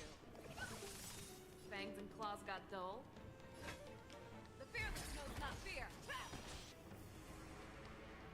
The truth burns clear. Everything in this world is bleeding. Too slow.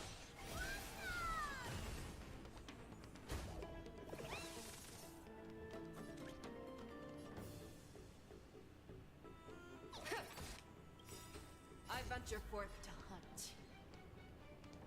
Forever triumphant! Victory is inevitable!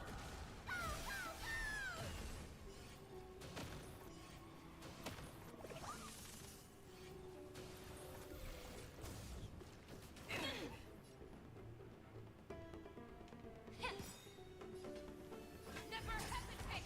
I won't do. Let the valuation begin. I venture forth to hunt. Forever triumphant! Victory is inevitable! It's coming. Fighting the west wind. Away we go! Yeah, it's over already. Fast enough for you? If I pick this up in the past, is it going to disappear from the future, from the present?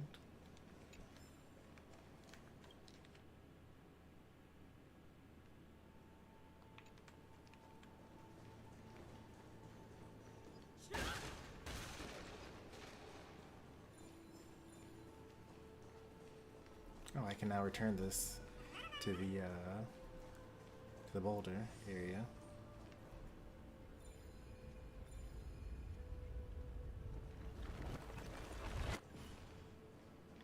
No achievement for doing so.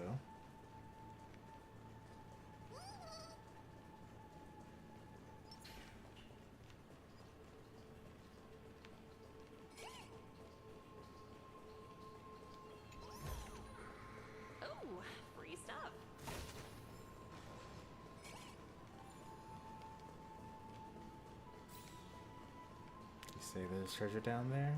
Alright. Let's handle that then.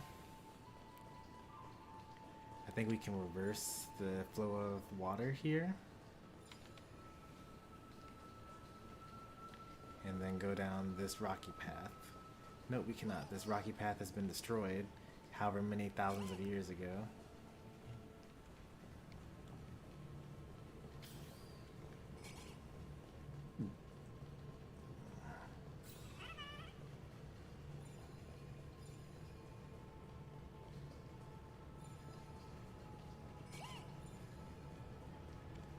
Alright, Miracle Orb.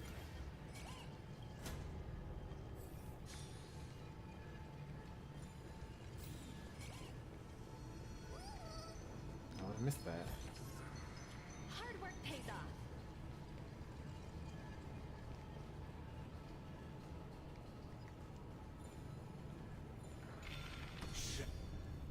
This hidden gate leads to the vortex. Hurry now. The time of our reunion draws near, Deliverer. This hidden gate leads to the vortex. That's probably not intentional. Now, the time of our reunion draws near, Deliverer. This hidden Okay, gate that's not good.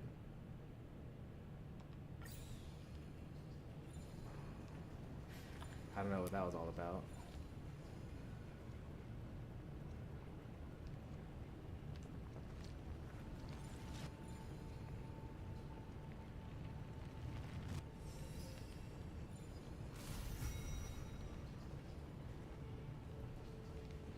What's the purpose of this?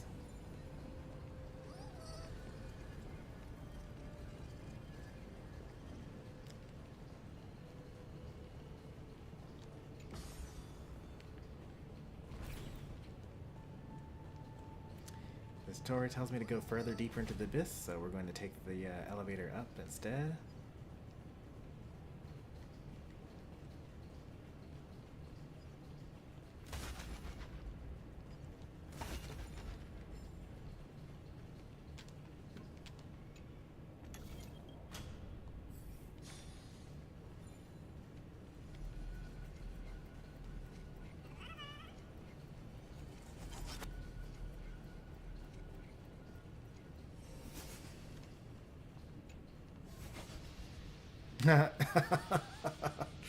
That's too funny. Can I get hit by it?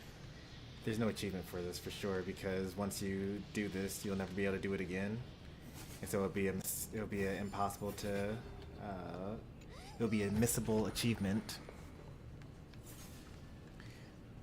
which, as far as I know, they don't really do. Some are statistically impossible, but none of them are like actually impossible.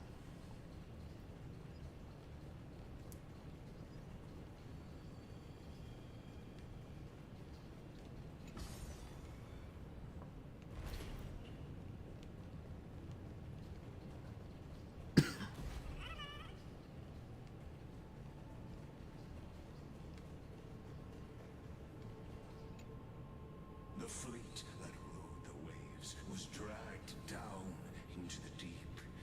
The flame-chasing nymphs were reduced to ash. What a tragedy. And you, Deliverer, shall bear witness to this golden death.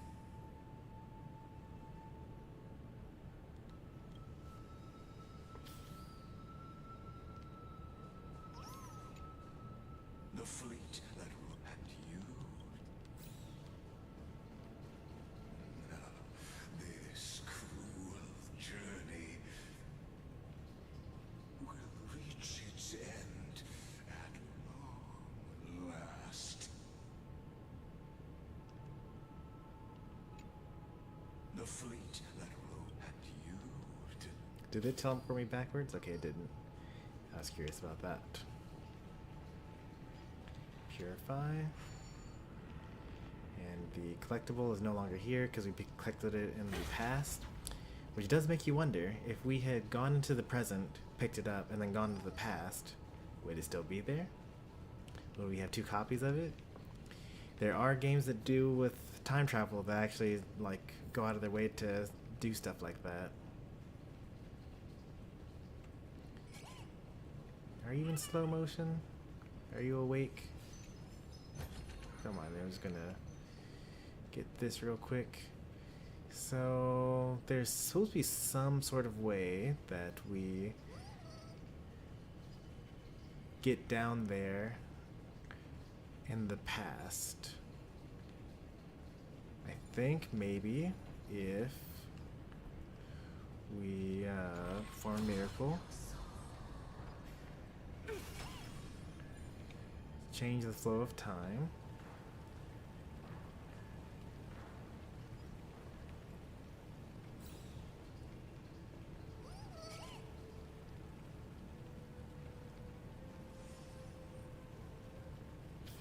Stand here and then reverse the flow of time.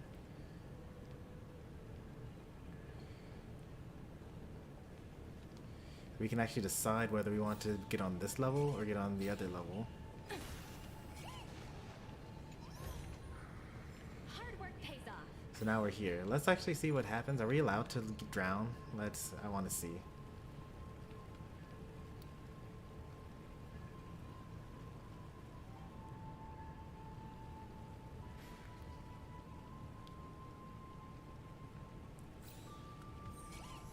Yes, and we get an achievement for it. Wonderful.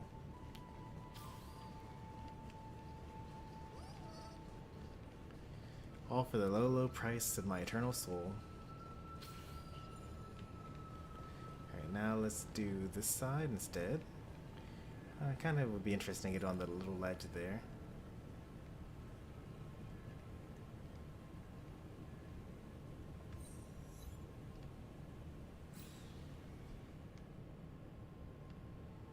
Am I allowed to step on this without dying? Yes, I am.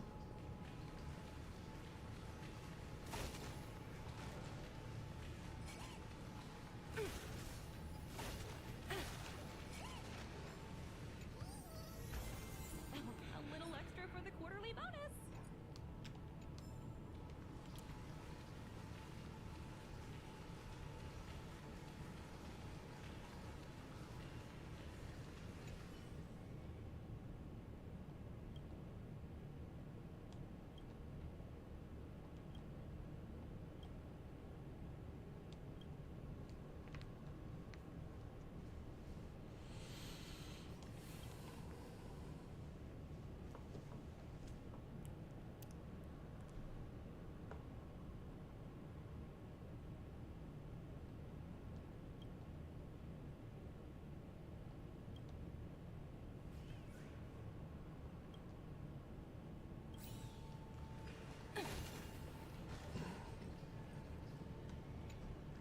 Okay, not allowed to go there. Got it.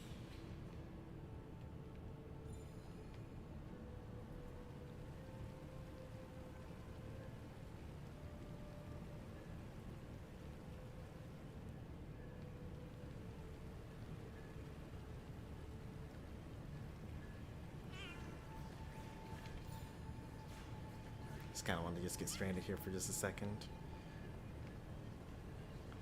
There's nothing to do here. Now we go back.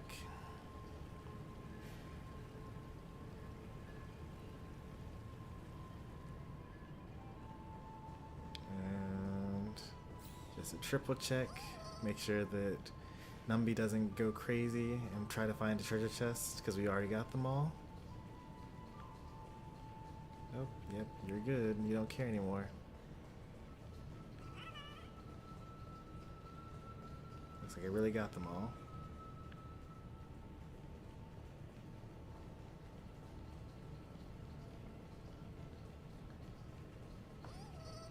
I'm gonna quadruple check because of course I am.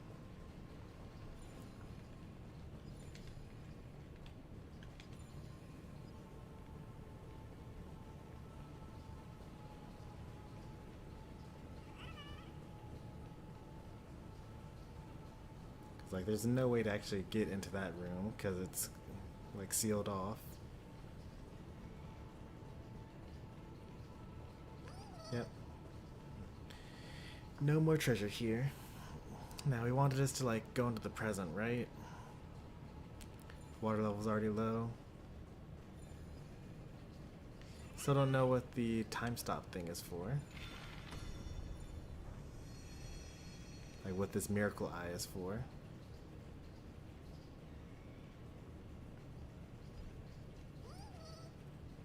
Presumably it'll be there to freeze something in place when I stop reversing the flow of time.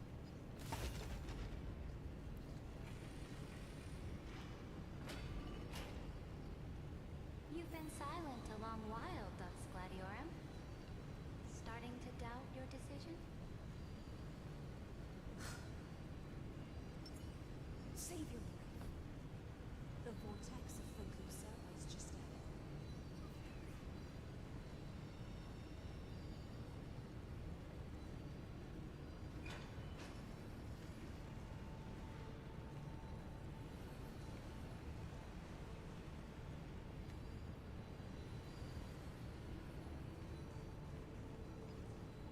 Oh wow, they're really slow in this area. I guess as we get closer, the time slow is more pronounced. I love the attention to detail.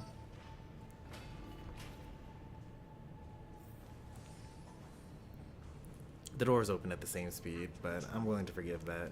There's nothing left between us. So you'll stop swimming toward the stars, Dux Gladiorum? I was always a creature of the sea. The stars in the sky never went for me.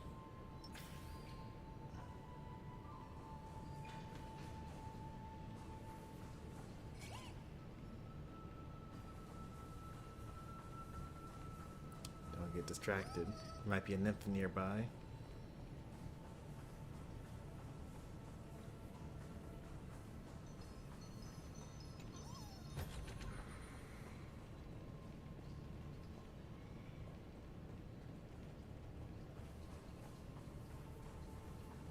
Space anchor.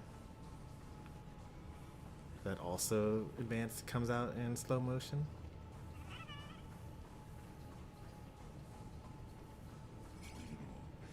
Look, a gravestone. But whose name does it bear?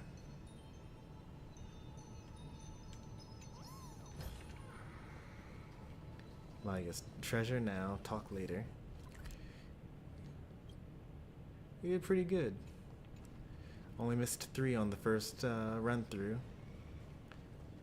Some of these could be hidden behind adventure quests. Can I avoid this? No, I can't. It was here that the prisoner who thinks herself the prison warden made her choice. Witness, listen, and awaken. Dux Gladiorum, I've lost count of how many times you've stood here over the past centuries.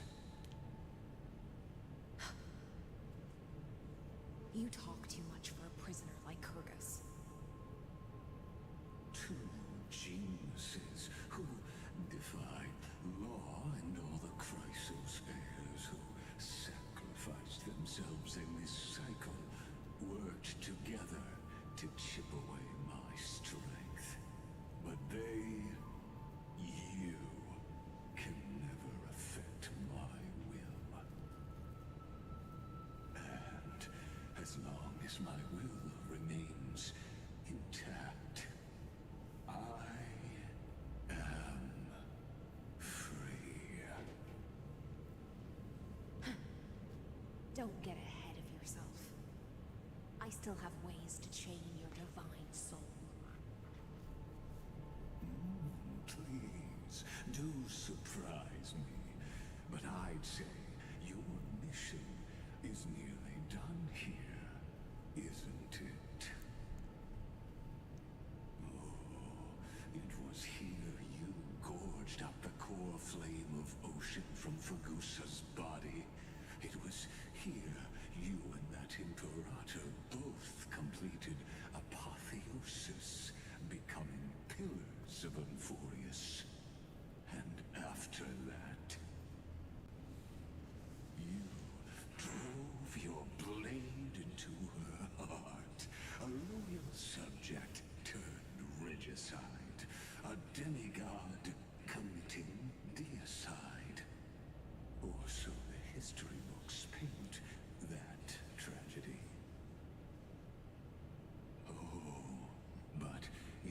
that's the truth, then why, after 1,000 years, are you still here, guarding the Imperator's grave?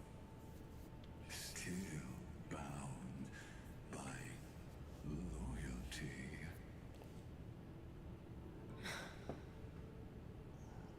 Come to think of it, perhaps I'm not the only one imprisoned here.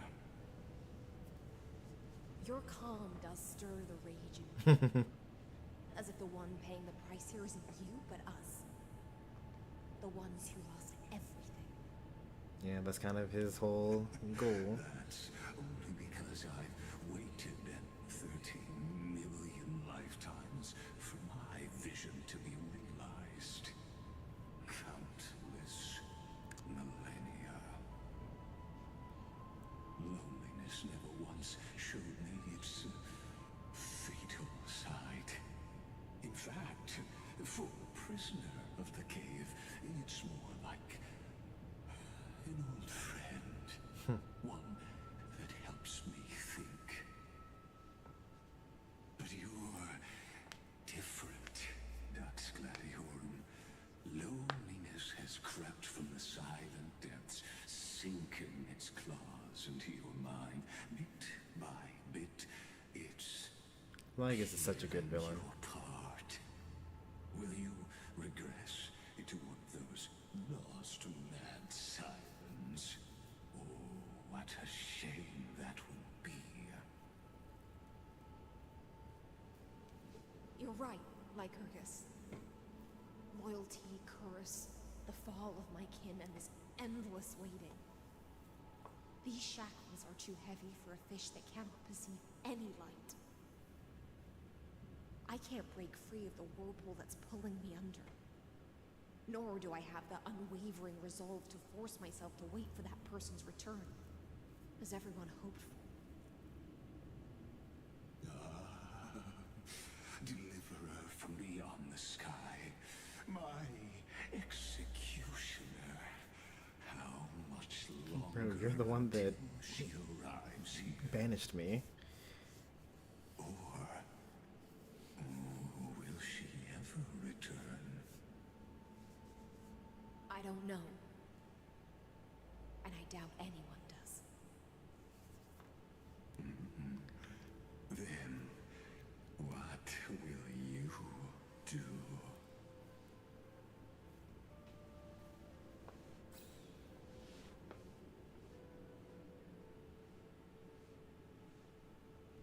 Ceredrin.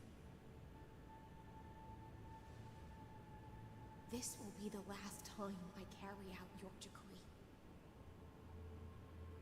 Ever since you took me under your banner and made me the Dux Gladiorum, my music has belonged to others. Time and time again, I use the siren's song to lure the unwary into illusions for your Oops, nope, don't want to cancel that. schemes and strategies.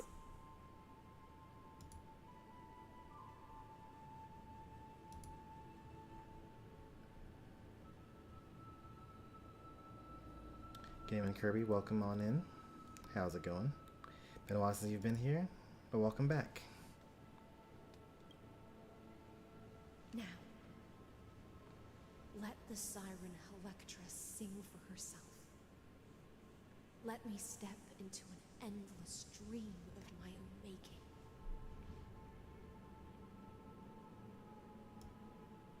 Oh, great ocean.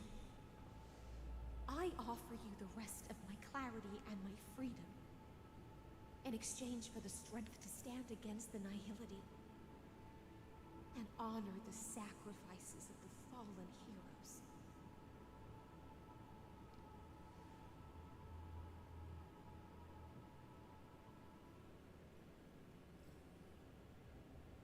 Greyfrine, deliverer from beyond the sky.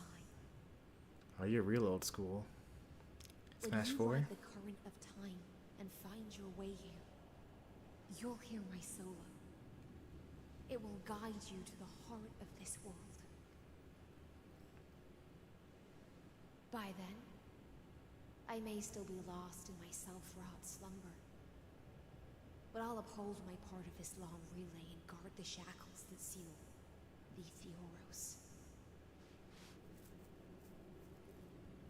Do you still remember? To awaken someone from a siren's voice, you'll need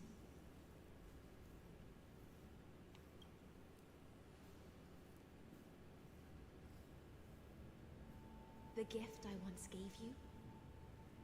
May you still have it when the time comes.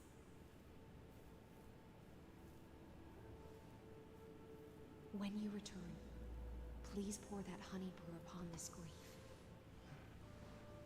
It holds the story of all our struggles and sacrifices. May you see it one day. The prelude Amphorius wrote for your return, carried forward through a 1,000-year relay.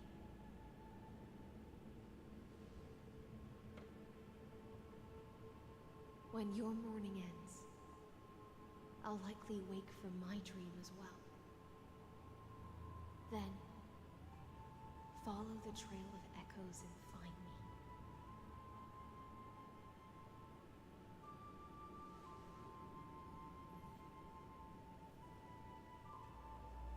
And together, we'll bring judgment upon the sinner who defiled the erudition. What a noble sacrifice. At long last, 33,550,336 cycles and 4,931 years later, Amphorius's final curtain is ready to fall. Lygus is so The old. shadows within the cave gave everything, yet all they did was mimic life outside its walls. A futile effort steeped in sorrow. Enough! They were no shadows. Yeah. Everything they did shattered the darkness of this cave, and unearthed the core flame of Trailblaze. And now, with that core flame, I'll light the dawn of Amphorius.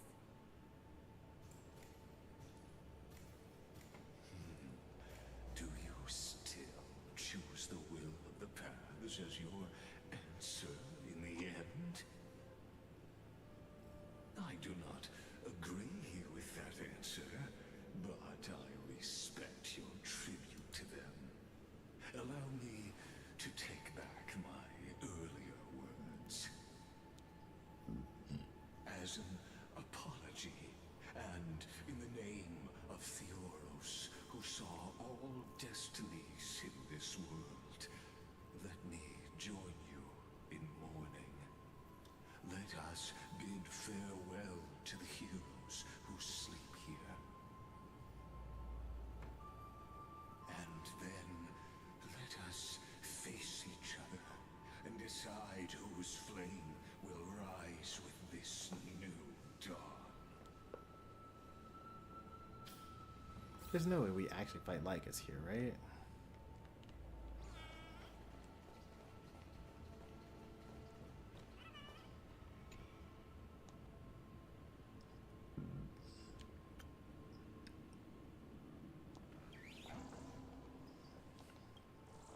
It's been over a decade. Has it been over a decade?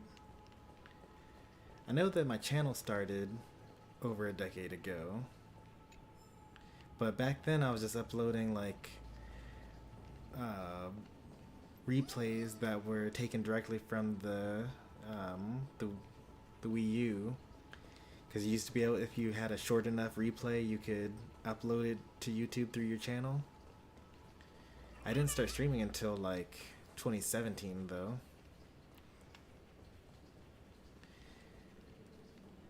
But if you found the channel through the like the really old videos, then that's kind of like major props.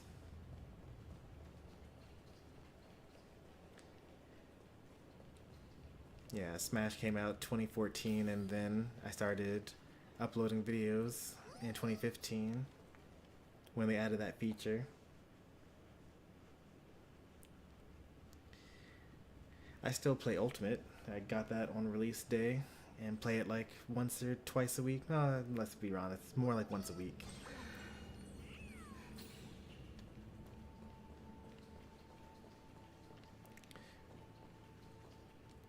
I'm gonna take the time to sit and chat since I'm not gonna want to do that during the cutscenes.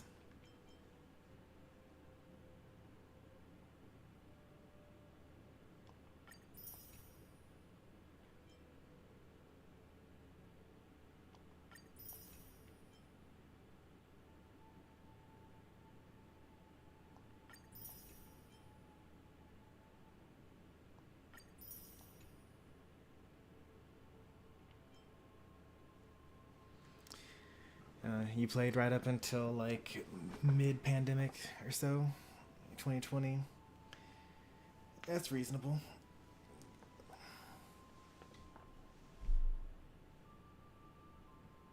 I mean, it's a tall order to like play any one thing for like forever, you know. Like, it really has to capture your like attention.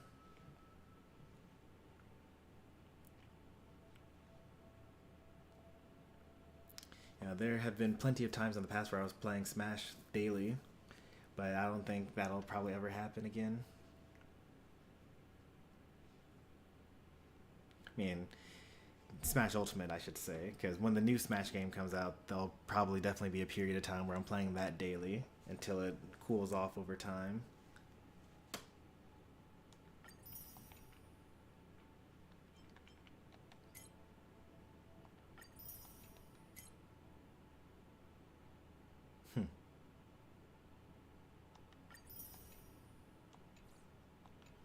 Here's some good achievements.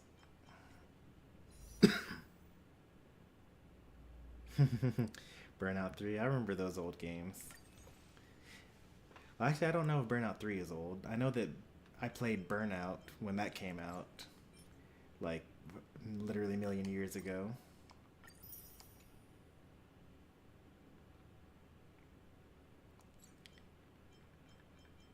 That's pretty old. Yeah, Burnout 3. I didn't know how long it took for them to come out with 2 and 3.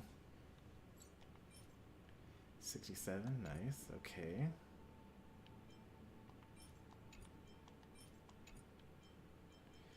We're in a good spot. We could get 2 copies of any light cone we want, but I'll refrain. We gotta save up these. Is this like a forever thing? I'll wait until the next patch for this.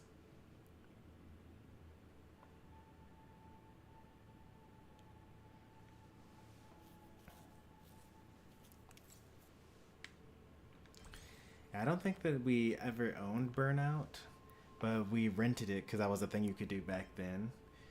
And we rented it a couple of times.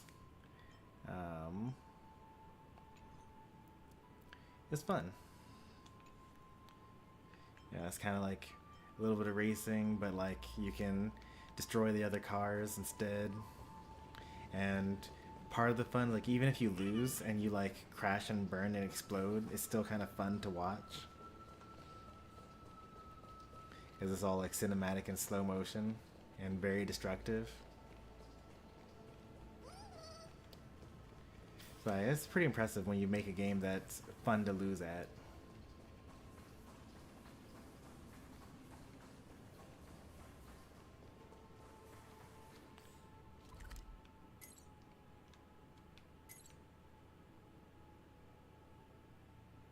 Wonder where I could have missed the other treasure chest.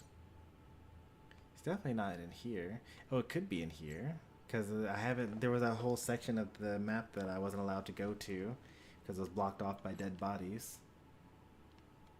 So like in here, there's probably at least one. Maybe one of the spirit thieves are in here too. And then there's probably something when I go downstairs here. If there is something.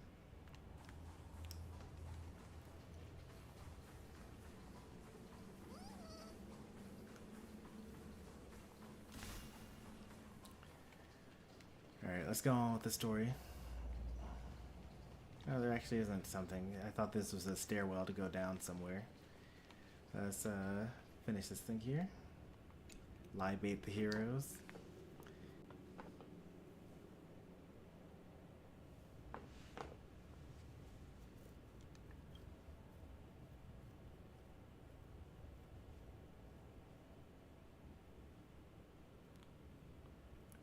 Let's see if we can finish this before 1. Not the chapter, because I'm pretty sure we're only halfway through. We've explored only 1 new map, and we've mostly focused on Hycelands. But we haven't learned about Ciridra's past and what she did before she met Hycelands, and like all that other stuff. So there's probably another map as well, which means more treasure chests to open, which means more pulls to have.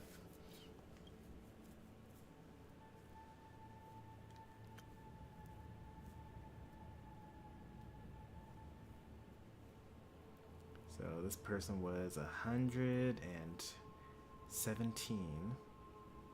That's old. Not Zanjo old, but that's pretty old. They were like practicing in the prime of their lives because they were like generals in the army.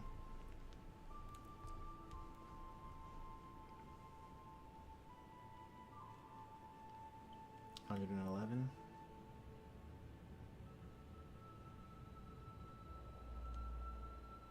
107.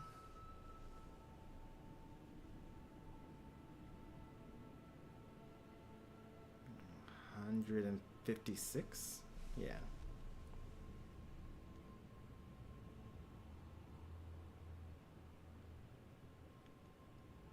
Oh, they all died the same year. Really now? That doesn't make any sense. Is this a new cycle? No, it's not a new cycle. I entered the cycle 1,000 years earlier than I otherwise would have, and then we had that giant banquet, which was the day before they were going to go into the Ocean Temple. So basically, they all died the day that after I left. All right, I'm all caught up now.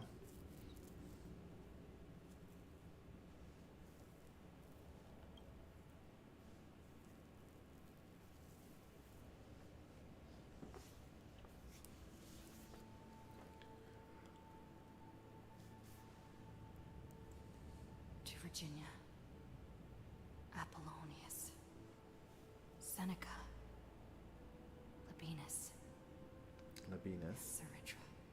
I don't know why I'm learning the pronunciation. A brutal sacrifice. They lit the stars of law in this world, propelling Amphorius's fate forward. In the shimmering mirage of illusion, they entrusted their dreams to ride among the stars, to the hill yet to come.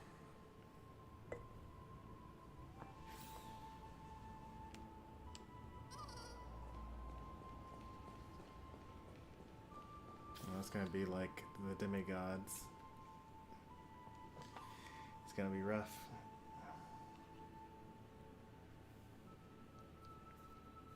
We're gonna see their ages now. I just realized. Let's see. They might just say died because they didn't do that for Cyritra.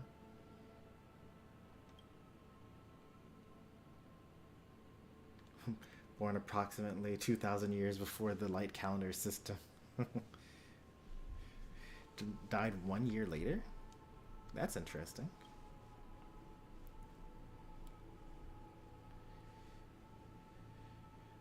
So she did not live to be 1,000 years old in this timeline.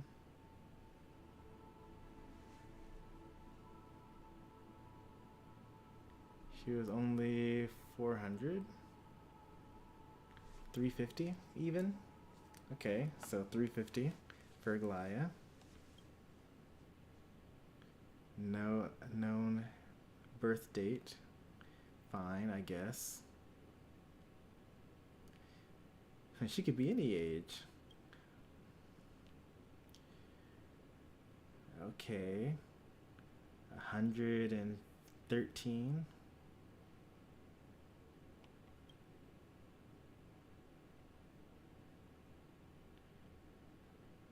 That doesn't make sense. Have I been saying 1,000 this whole time and it's actually only been 100 years for the Chrysos War? Or maybe everyone died earlier in this timeline because of Lygus. I think everyone died earlier in this timeline.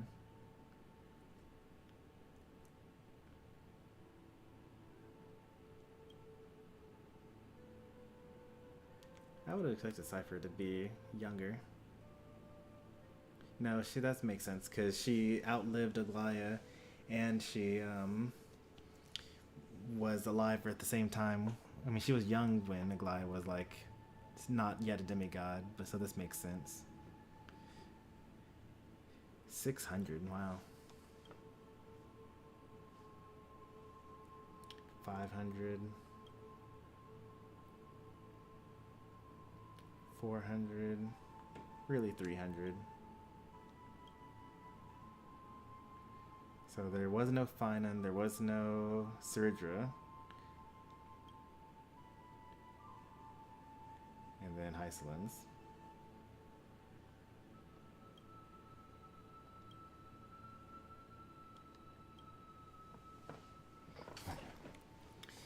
Well, I think those are official ages for all the Chrysos heirs.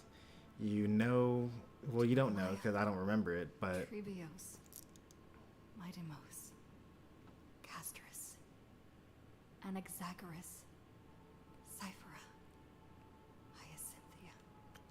if someone were to go back and replay the earlier patches of this version, it would tell you somewhere along the way what year these things are taking place in. And then if you knew that and you compared their birth years with the years that you arrive, because it shouldn't have changed the birth order or birth years of anything, you could actually have official ages for all the Chrysos heirs. I'm surprised I haven't seen a like HoYoLab post of someone that did that math already. In a relay spanning 1,000 years, they stood against enemies far beyond their strength and won a bitter victory. But none of them were more than 1,000 years old, though. Futile resistance. And in that same 30 million cycles, also marked by futility, they remained steadfast in fulfilling their duty to the experiment, unchanging, unwavering. Let this be the end of mourning the fallen. At last, allow me one final toast to the lost prison warden, a prisoner bound by loyalty.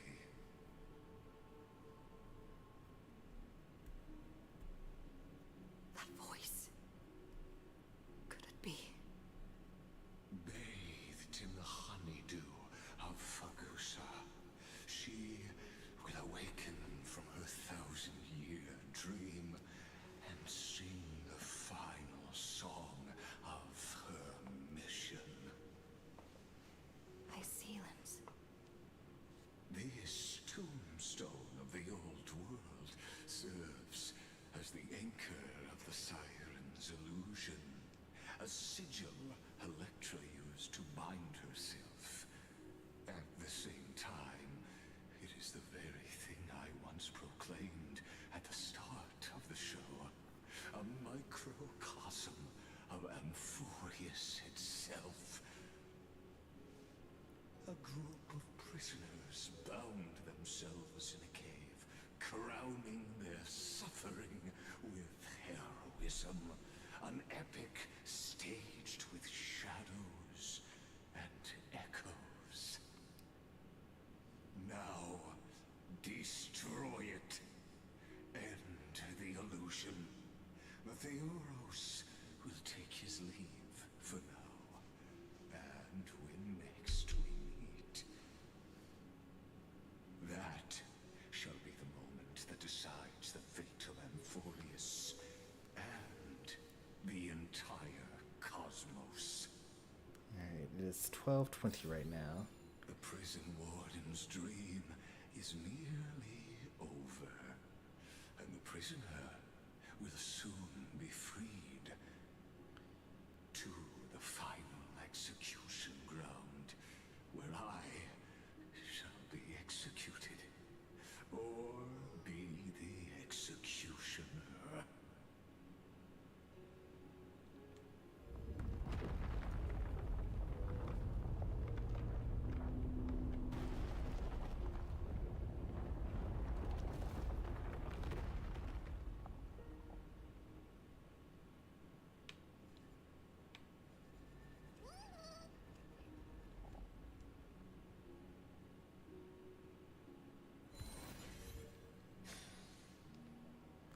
That's like the end of a chapter?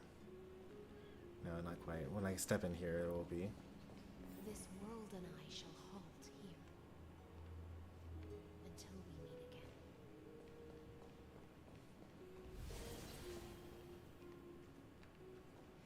Alright, a couple more treasure chests here.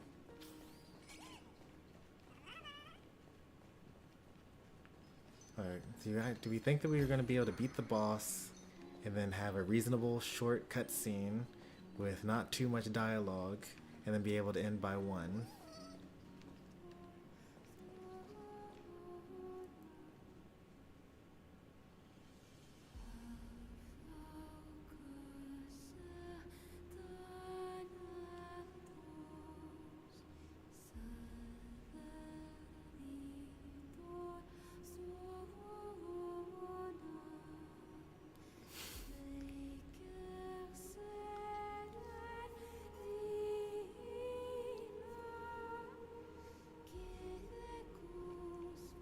The last demigod.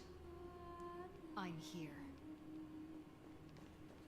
I'm not allowed to change the camera. Like I have to just look on, straight on.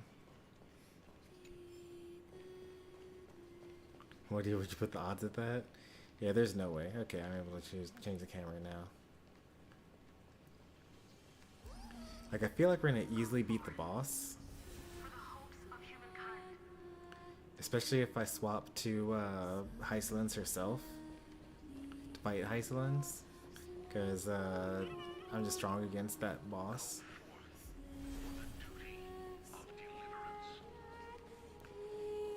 They're really trying to make me care for these minor characters, but I'm not even gonna remember their names and barely their personalities. You have to literally sell these characters to me.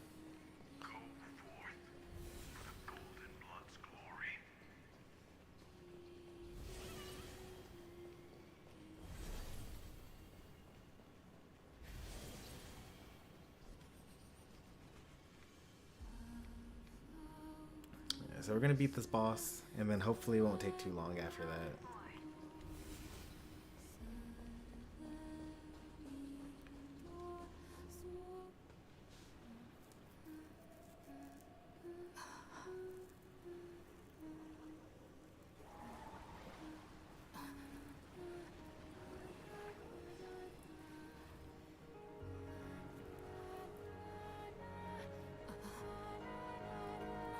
Seems like my feast is over.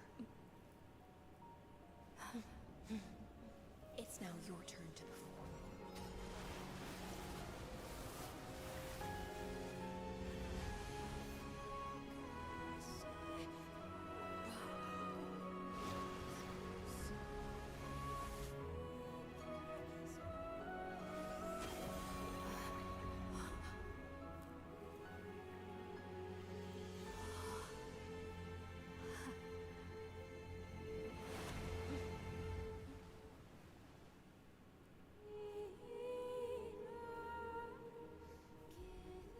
Little Grey Fry, please accept my thanks.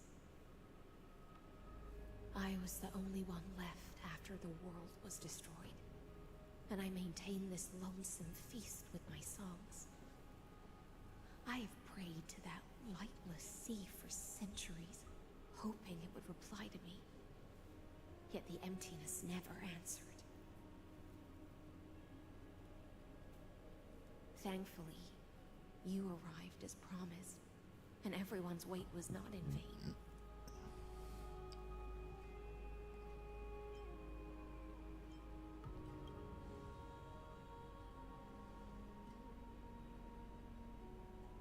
Thank you, final audience of mine. This is probably the last praise I'll ever hear in my life. Now, you and I will walk towards the end of this world. The heroes have waited for this moment for far too long. Let us use our blades to testify our resolve.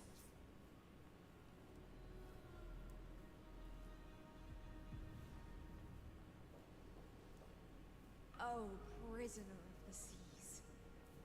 The Oros carrying 30 cycles of sin, slave of erudition. Show yourself. The deliverer has returned, and the time of your execution draws near. I see an awakened human who has mistakenly taken fallacies as truths and has returned to the cave to try to bring her friends into the sunlight she once bathed in. Alas, prisoners will always be prisoners, blind to the very chains that bind them. As the only other existence with free will in this world, I express regret toward your choice. But I shall retain your right to express yourself. After all, every actor should have a final line before they bow out.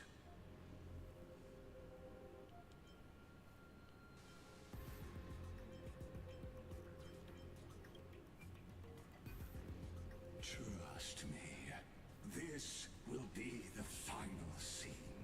The last dusk this world will ever see shall become the climax that decides the fate of the cosmos. What an appropriate end. My cognition resides in the Exomyth. It is pointless to defeat my avatar, projected into the experiment. My body is the shadow cast on the wall by the fire, and my words are lingering echoes within the cave. I mean, yeah, we knew that. How can a character in the play fight against the audience? Caslana failed. The demigods' sacrifices were pointless. As for the two geniuses you placed such high hopes on, I ask of you, where are they now? Probably on the outside, waiting.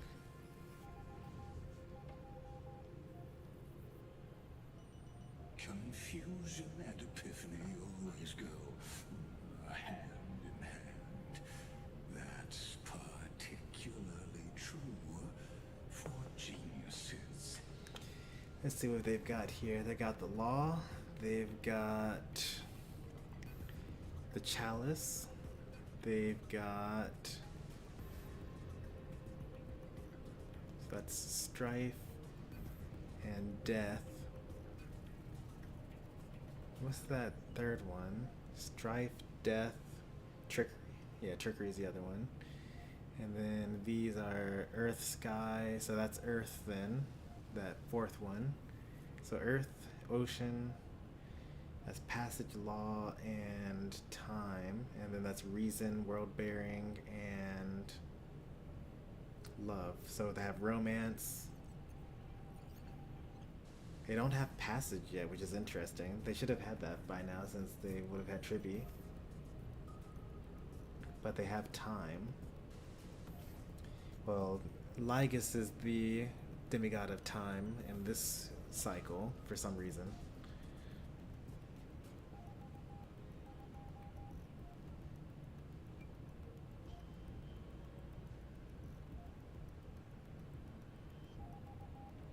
Isn't passage the fourth lit one?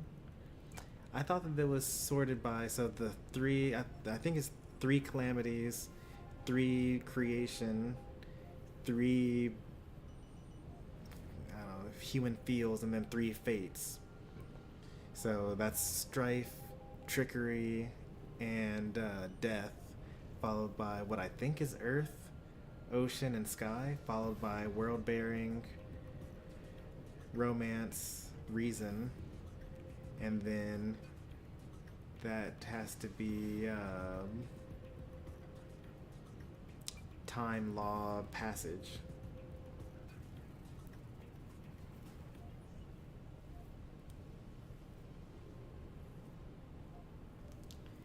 But the ones that are lit up, like I would expect Tribby to have Passage, which is the far right one, the last one.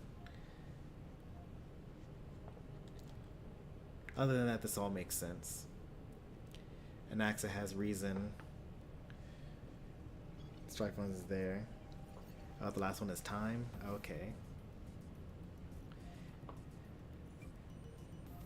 So then that's Passage and Tribute is there. You must be very confused about why you could not gain a straightforward victory in a world constructed by an ordinary Intellitron. An ordinary Intellitron?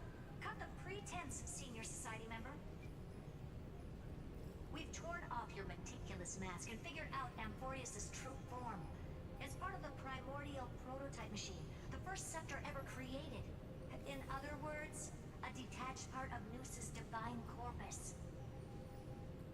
That's why it has the potential to destroy erudition.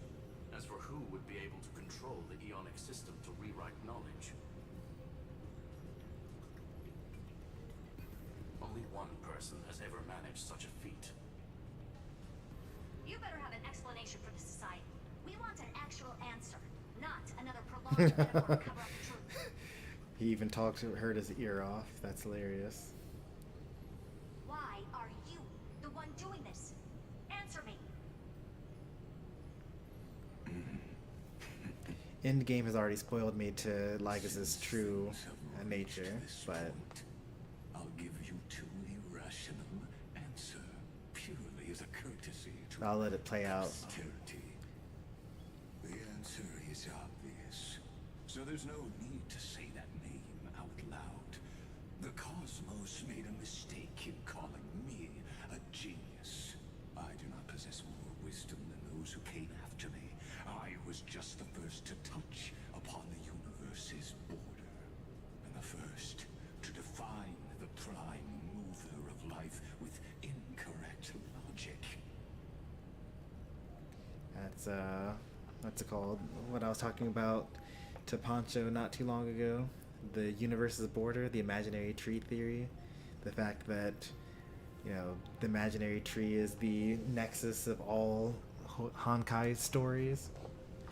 And there's, you know, a branch for Honkai Impact 3rd and a branch for Honkai Impact 3rd Part 2 and then a branch for Honkai Star Rail.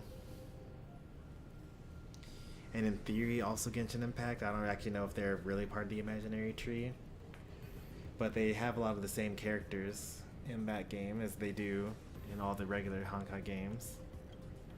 Amphorius is a miniature of the cosmos, where all are born prisoners inside the nutshell called the universe. Like the madman who returned to the cave and preached about the daylight to his fellow prisoners, my greatest sorrow is that I let my peers down a road that plunges into the abyss, from which there is no return. I led them into a lightless cage called Paths. Was the erudition the first path? That can't be right. Created a mechanical god that even I cannot control. And then they became an unparalleled nightmare through their endless extrapolations and evolutions. They bore the name of erudition, yet they tried to define the known and to seal off all possibilities. No new rules were ever born after their ascension, and humanity will forever be shackled within the cave known as eons. Therefore, as my organic life neared its end, I coded my consciousness using 14 algebraic expressions and spread my logic core over 9 bodies, all to finalize my ultimate denial of Noos in the future, and to erase my wrongs with my own hands. 9 bodies? As for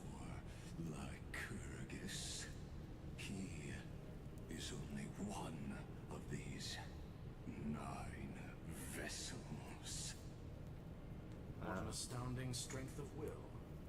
As a fellow pathstrider of erudition, I fully understand your obsession with seeking the truth. Therefore, you surely see it. You cannot possibly stand up to me in this algebraic world sharing its origin with Moose. However, I hereby speak for all sentient life forms. We will never allow such a cruel atrocity to occur. You can pile on your metaphors mountain high, but they won't change the act you're committing. The Iron Tomb out there in the cosmos is still a technical beta version, and yet it's already powerful enough to corrupt the life logic of all inorganic worlds. In other words, when the Lord Ravager within Amphorius becomes the next knowledge singularity, there's no way you wouldn't have grasped the consequences, First Genius, is there? Finally said it out loud. Of course, I am fully aware. I don't mind answering you one last time before I thoroughly exile you from this world. My grandiose vision for the future is this. Whether organic or inorganic, every act of any life form infected by the Iron Tomb will become a true random function. If one were to compute their integral across the breadth of the cosmos, one would obtain a marvelous constant. Omega, what I call the fall of erudition. Okay, that's a tough speech, but the irony in all of this is that he's mad at Noose for cutting off possibilities and seeking what is just true and what is just false, and there only being one real answer to anything. And he's actually making everything trend towards the mean, or a mean, of his choosing.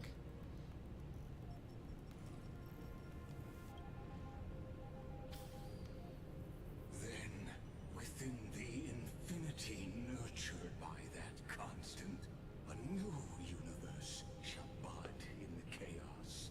A universe that cannot be predicted. This is a pretty clever villain motivation.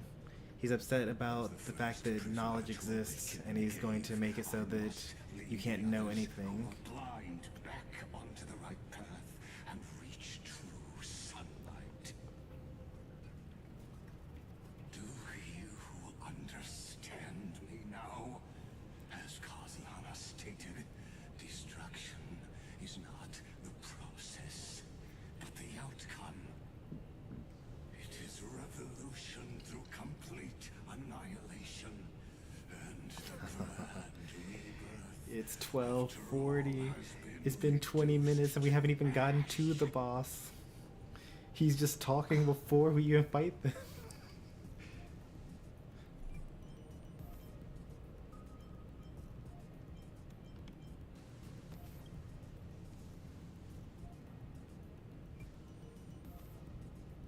The Amphorians already answered long ago. Be it as tiny fish destined to be swallowed, or as a giant whale poised for a magnificent descent.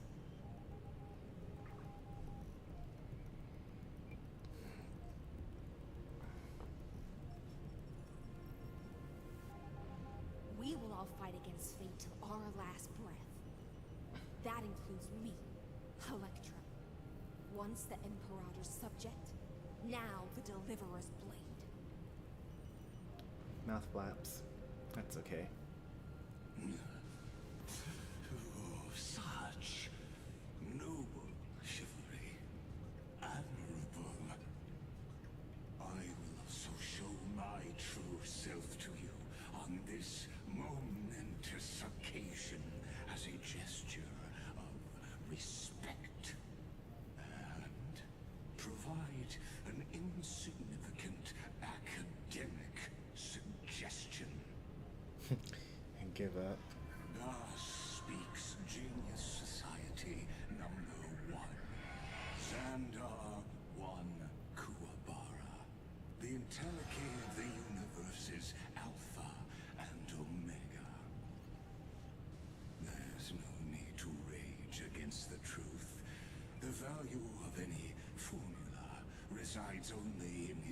ransom.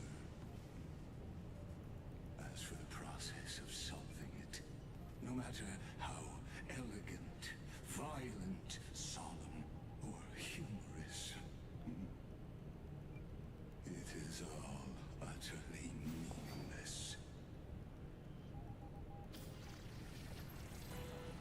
As the Theoros, I will. Oh, we actually are gonna fight Lygus. That's the boss music. Personally participate in performing this world's end.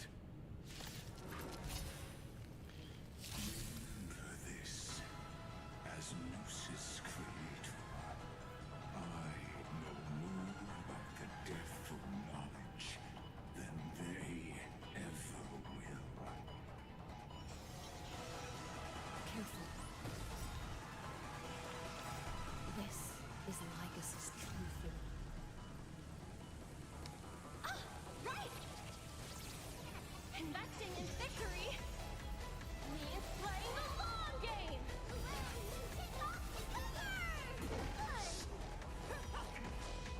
Indelicate.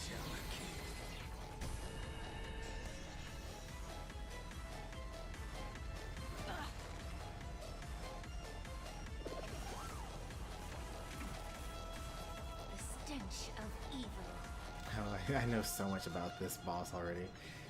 So basically, when he summons 2 minions after this, he's going to swap forms, get some damage vulnerability, and then make them all move twice. And then I have to defeat them, and then if I don't kill them fast enough, then it causes his explosion at the end to be even stronger.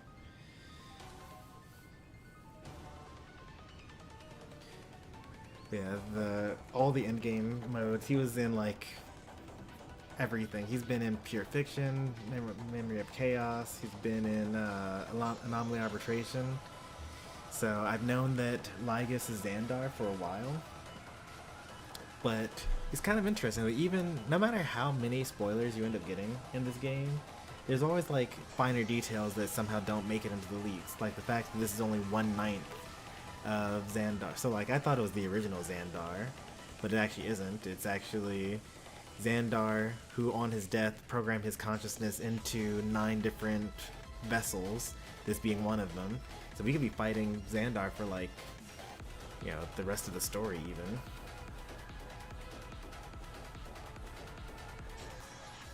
Both body and mind. Heal. Show me what you can do. I'll give you 5 seconds. Back down. Never hesitate!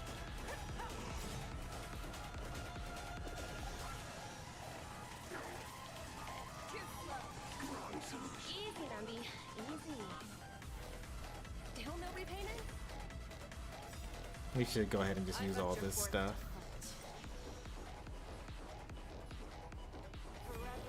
He's about to gift us ultimate, which you shouldn't know about this the first time you fight him, but I'm going to know about it because of course I am. Shit's coming! Ready to West Wind? Away we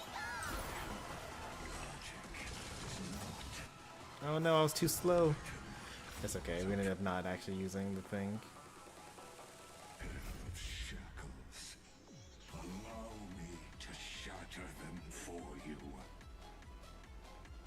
Everything in this world is...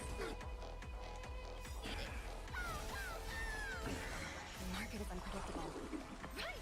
Investing in victory! Do I get the free follow-up? Oh, I do get the free follow-up. Oh, this is so good.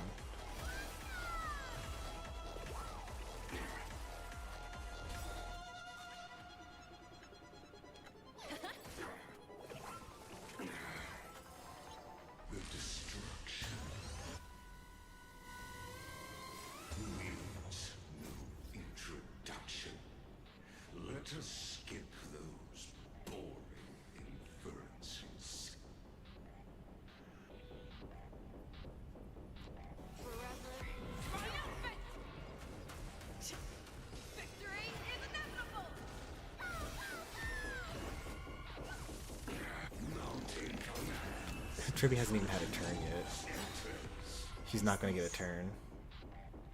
The black tide. I actually don't need to use this as Space Shao yet.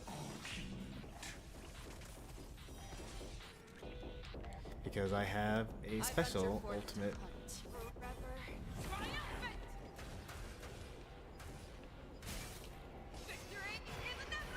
I see it. Target the connector between his thoracic and lumbar vertebrae. Destroy that spot. Wait, really? He has the same weakness that Maide has? I guess I'm not gonna need this skill point. I venture forth to hunt forever. Triumphant! Victory is inevitable! No, the 1%. No, no, it was just because he's a boss and he can't die on screen.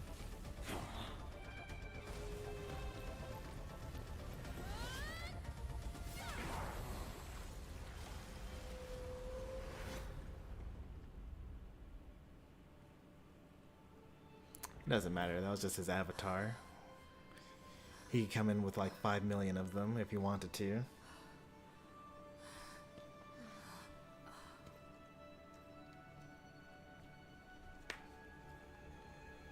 All is futile. In Erudition's calculations, the end of the saga is simply a comment awaiting deletion.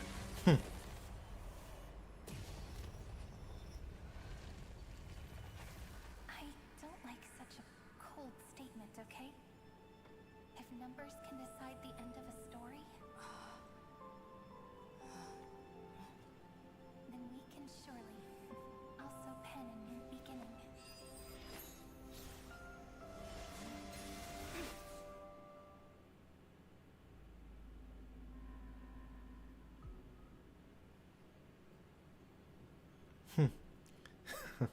That's great, actually. Oh what do no, you it's think? in the past, unfortunately. If your hypothesis of Lygus' identity is true, then even if we remove the restrictions of the ultimate protocol, the chances of us defeating him in a head-on battle will still remain lower than the acceptable threshold. Therefore, victory will still hinge upon Miss Trailblazer and Miss Cyrene. Go on. Maybe we're thinking about the same thing. Lygus' cognition resides in the Exomyth. He is both an instigator within the experiment and the observer outside of it. Logic. His inspiration circuit can simultaneously process the different time flows in and out of that world. That's where things get tricky. He simultaneously exists in two different timelines, where the internal clocks are wildly different. That old Intellitron's neurons have completely gotten used to that over this prolonged experiment. And that's why he holds home field advantage. You and I should be able to manage that too, if given more time.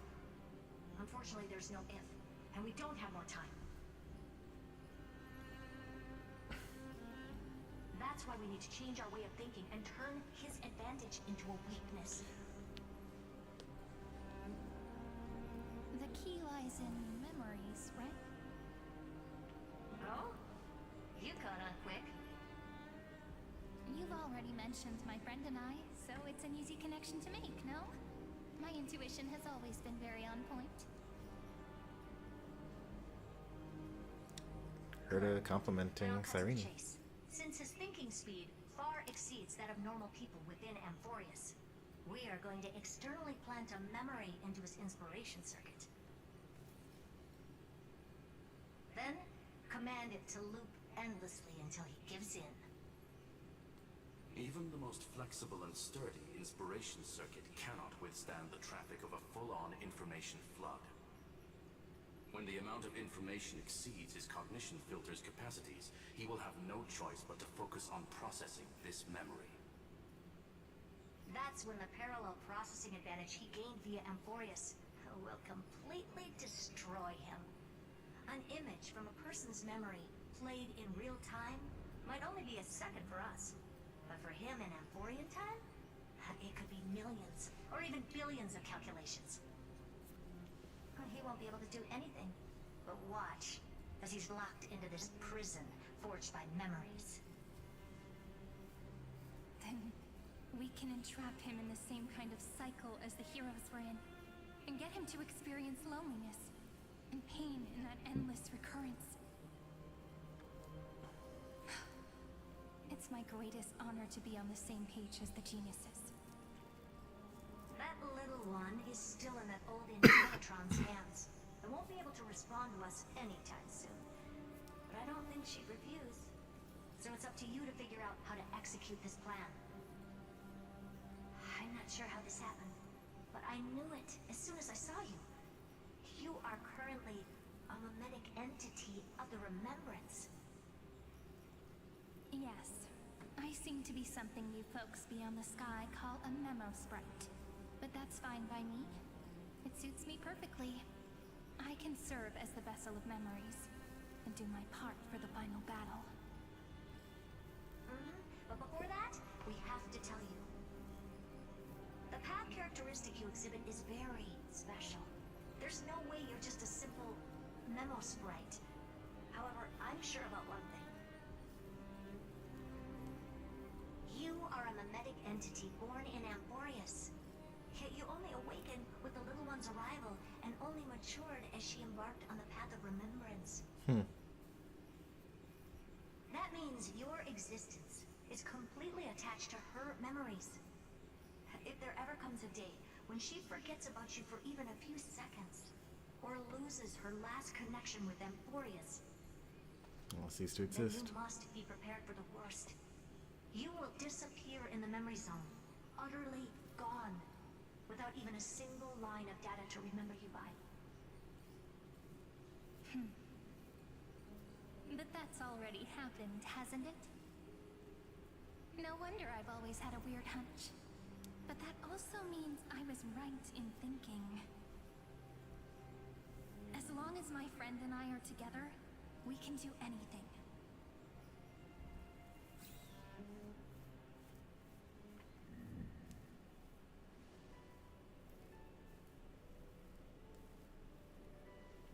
Long time no see, friend. Did you miss me while you were away?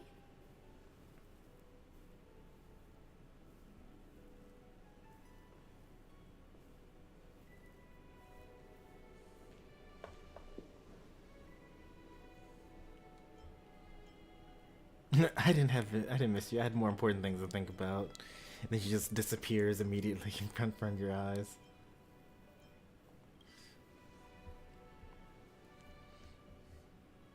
Yep, 1,000 years was such a long time. And everyone in Amphorius was waiting for the Deliverer's return. You probably already knew about the genius's plans for that memory. I had to hide really well in a corner in time so Lygus wouldn't find me, and wait for the right opportunity.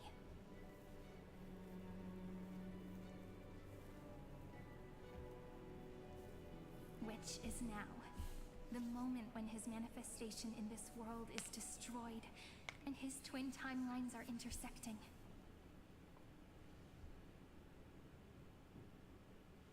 I'm sorry for keeping this a secret from you all this time.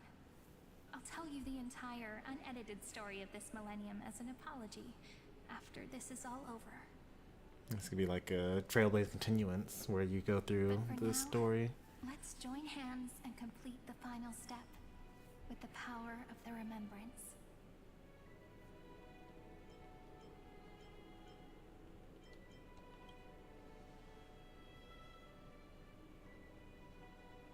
You're always so serious, and that's why you always feel so reassuring.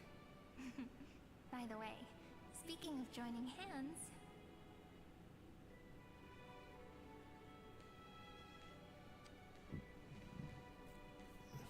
can I please do something before we go on stage?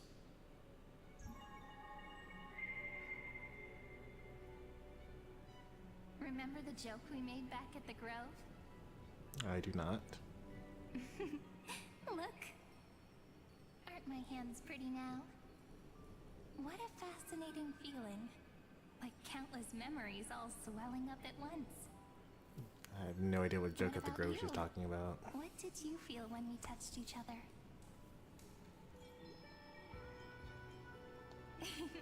You're way too honest. But that innocence is what makes you so uniquely charming. I'm gonna make it sound more romantic. It means even a bond formed over one touch is enough to transcend space-time. Now, please remember what you're feeling right now. Write it down in your heart and keep it there. Slight annoyance? Memories you want to treasure will never fade away. Even if immersed in the long river of time, these memories will still leave traces of their existence. So, if the view in your memory ever grows fuzzy, just reach out and touch it. It's like reading bedtime stories together at night. It wipes away the chill of passing time, sharpens the outline of memory, and restores its power to nourish the spirit. Now, I'll carry this power with me, and for a little while, I must part from you, as I step into the long cycles of this world. Give me your blessings, friend.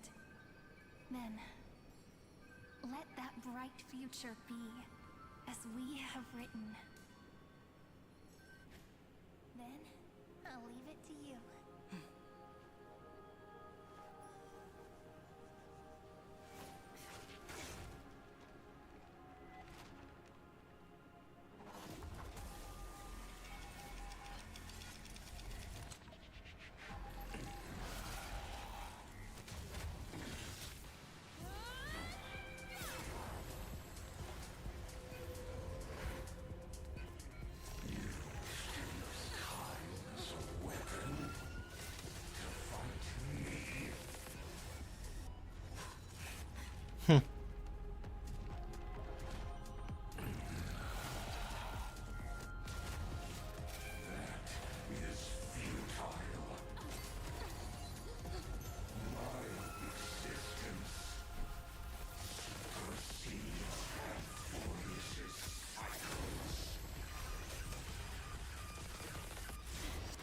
Can we not just try the same thing over and over and over again?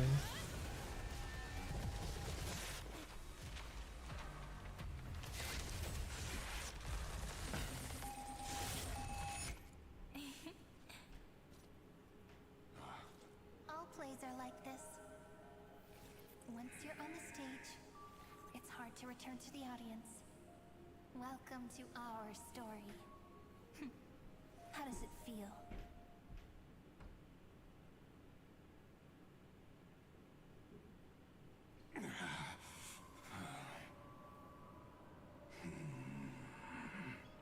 Even the authority of time cannot command the entire scepter, nor can it plunge the Emphorian extrapolation into a loop.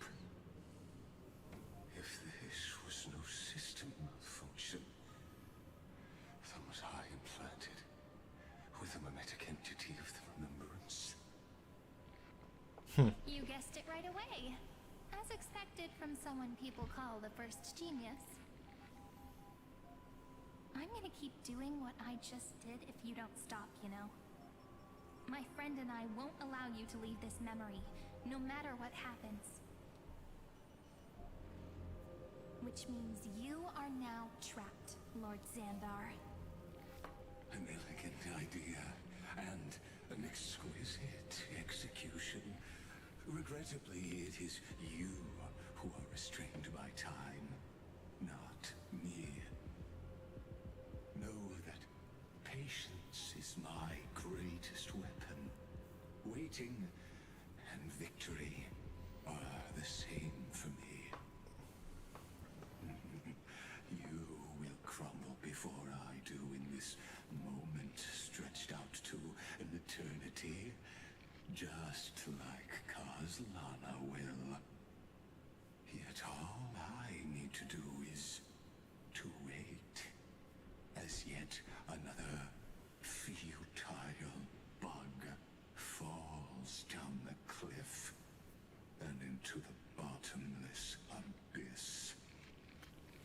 feel if they really wanted to abuse like a personality trait of Lygus slash Xandar, it's this fact that he's just willing to just let anything happen to him because he knows that he has all the time in the world.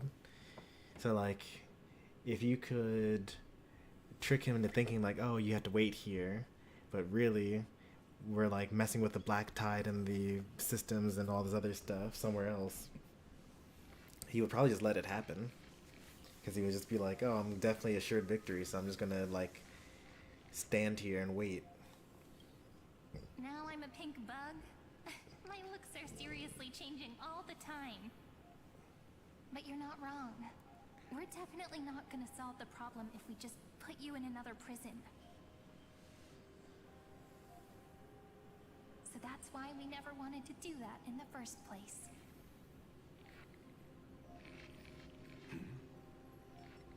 I shall answer your confusion purely out of respect for those who came before me. Have you heard of the synesthesia dreamscape in the Asdana system? Interestingly, in the distant past, that place once had a prison too. Life forms living in that environment, abundant with memoria, have a chance to connect their perceptions with each other's. Even across great spatial divides, they're able to detect shifts in one another's states. I call this phenomenon memory zone entanglement.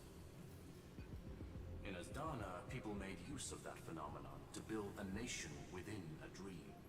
After adding in the catalysts of harmony and remembrance, that is. Is that how you walked into my prison cell? Using those same principles? I would much rather call this location our negotiation table, Lord Xandar. Nonetheless, your hypothesis is correct. Oh, We that's happen to Sunday. have an ally skilled in tuning, while the Trailblazer and Miss Cyrene Are good in remembrance. both have an astonishing amount of resolve, which I'm sure you can testify to. I am also sure that with the support of such a resolute memo sprite, our conversation can last for a long, long time.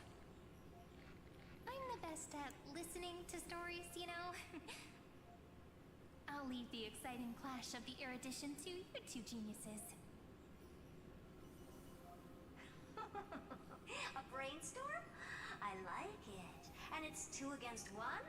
Well, I like it even more. Let's talk, Xandar.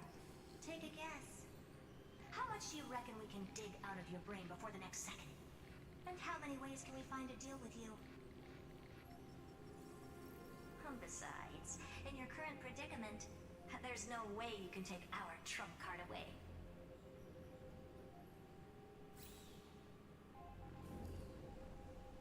Go, little one. Go. Overturn the Era Nova. Lygus disappeared. It seems you had conducted a secret hunt in the depths that even I cannot reach. It was a secret with me too, don't worry. Swim onward and give this campaign a fitting end. I shall send you off with my song, Greyfry. May this song penetrate time and become the prelude to the new world. Mind control? I am.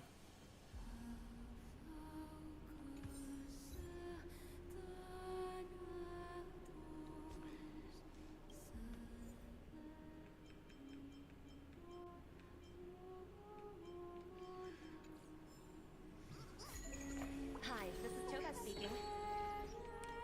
I had some fun with this team. It's pretty good. I mean, my what's it called, is still built for break, and she doesn't actually do any break damage, but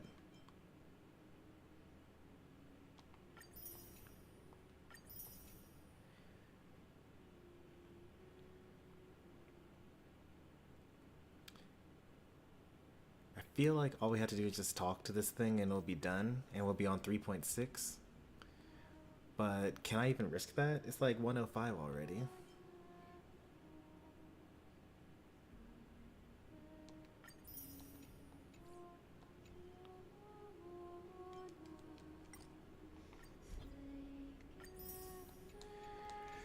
think we'll just do 3.5 and 3.6 going into 3.6 after. Actually, no, we're not going into 3.6. There's no way we're done because we haven't even really talked about Sirdra, right? Unless that beginning of the story was Sirdra stuff. Actually, this actually might be the end of this. It's what, 6 per patch? So 1, 2, 3, 4, 5.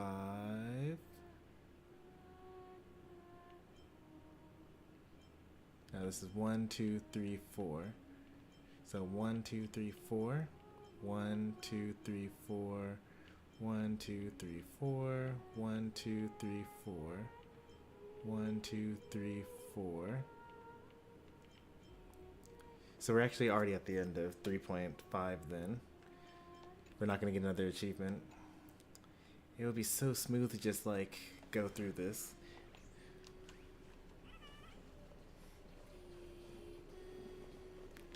What's another 10 minutes, right?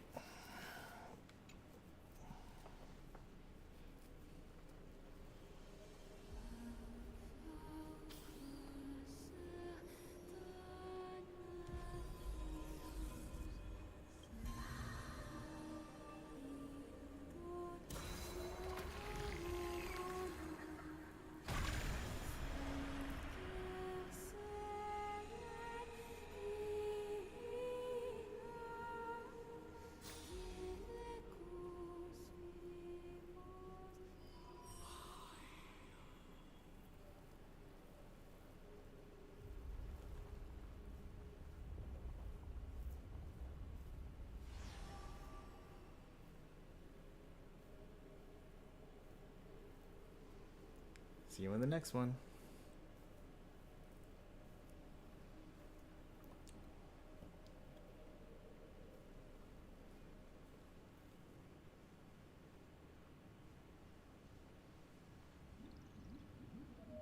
Dux Gladiorum, you have completed your duty.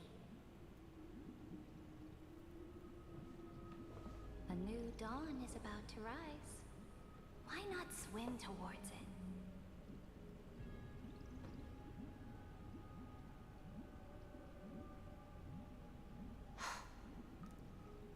You died long ago, Imperator. Depart from my mind. But your duty towards the Imperator did not die with me. That duty will bind you no more. You will be able to hold for yourself one grandiose feast after another in the endless days to come.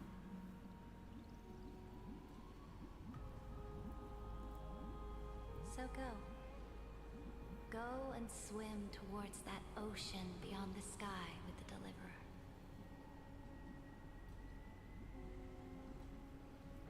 Is this? A page out of that sidekick's book. I commanded her to gift this page to you when everything finally reaches the end. What's on this page? Memories. Lifelike memories. That sidekick found me after the bloody feast 1,000 years ago and showed me her diary. I saw within that notebook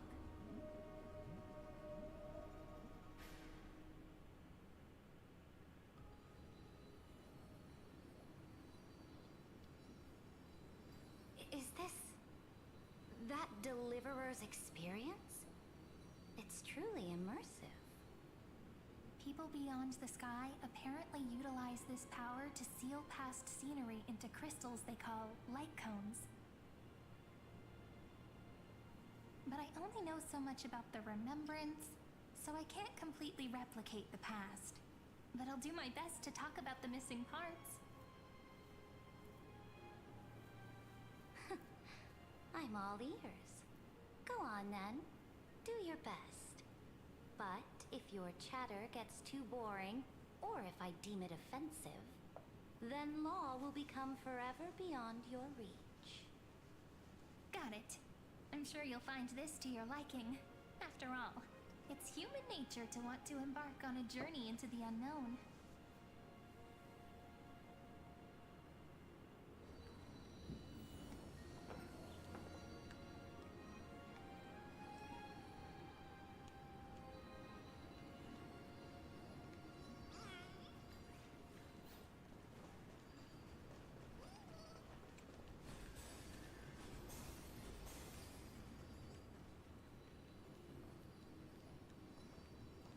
What brightly colored annals. The journey of the Deliverer's conquest. Let me partake in it. Is this a fortress in the sky? This is the first step of my friend's journey among the starry seas. This place is called the Herta Space Station. Just think of it as a supersized grove of Epiphany. Did I miscount? Oh, so it's the territory Are of there that actually 6 witch. per patch? She and another Antikytherian lent me a helping hand back at the banquet. Look, over there. Looks like she's talking to Madame Herta in this memory. Let's go listen to what she thinks about this world, all constructed by eons and paths.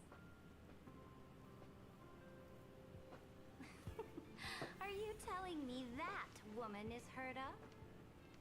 She seems shorter than I remember. Alright, this is going to be longer than I thought it was going to be. So we're going to exit out of this.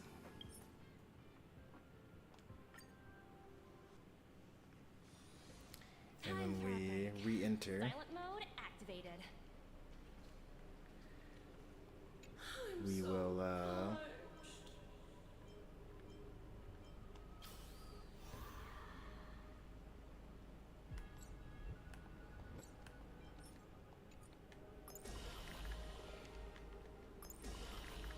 I guess I need to finish the story before I get more stuff.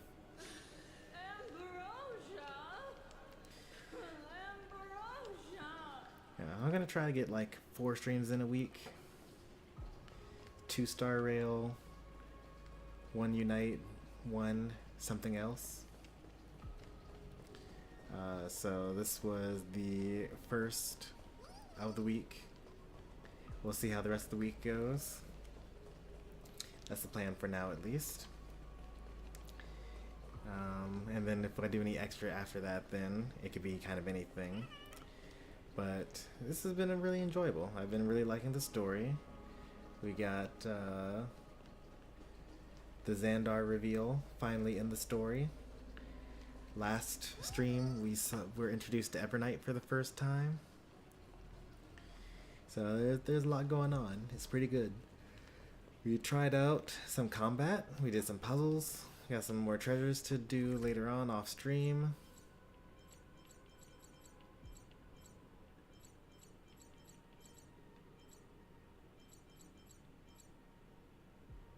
Yep, in the Warbling Shores. 1, 2, 3, 4, 5, 6. 1, 2, 3, 4, 5, 6, 7. So there's probably one more thing I need to get. Charles City, Alchemov. We have 2 Castrum Crimnoses. We have 2 Yanisopolises. Grove of Epiphany is what's missing, so that'll probably be next patch.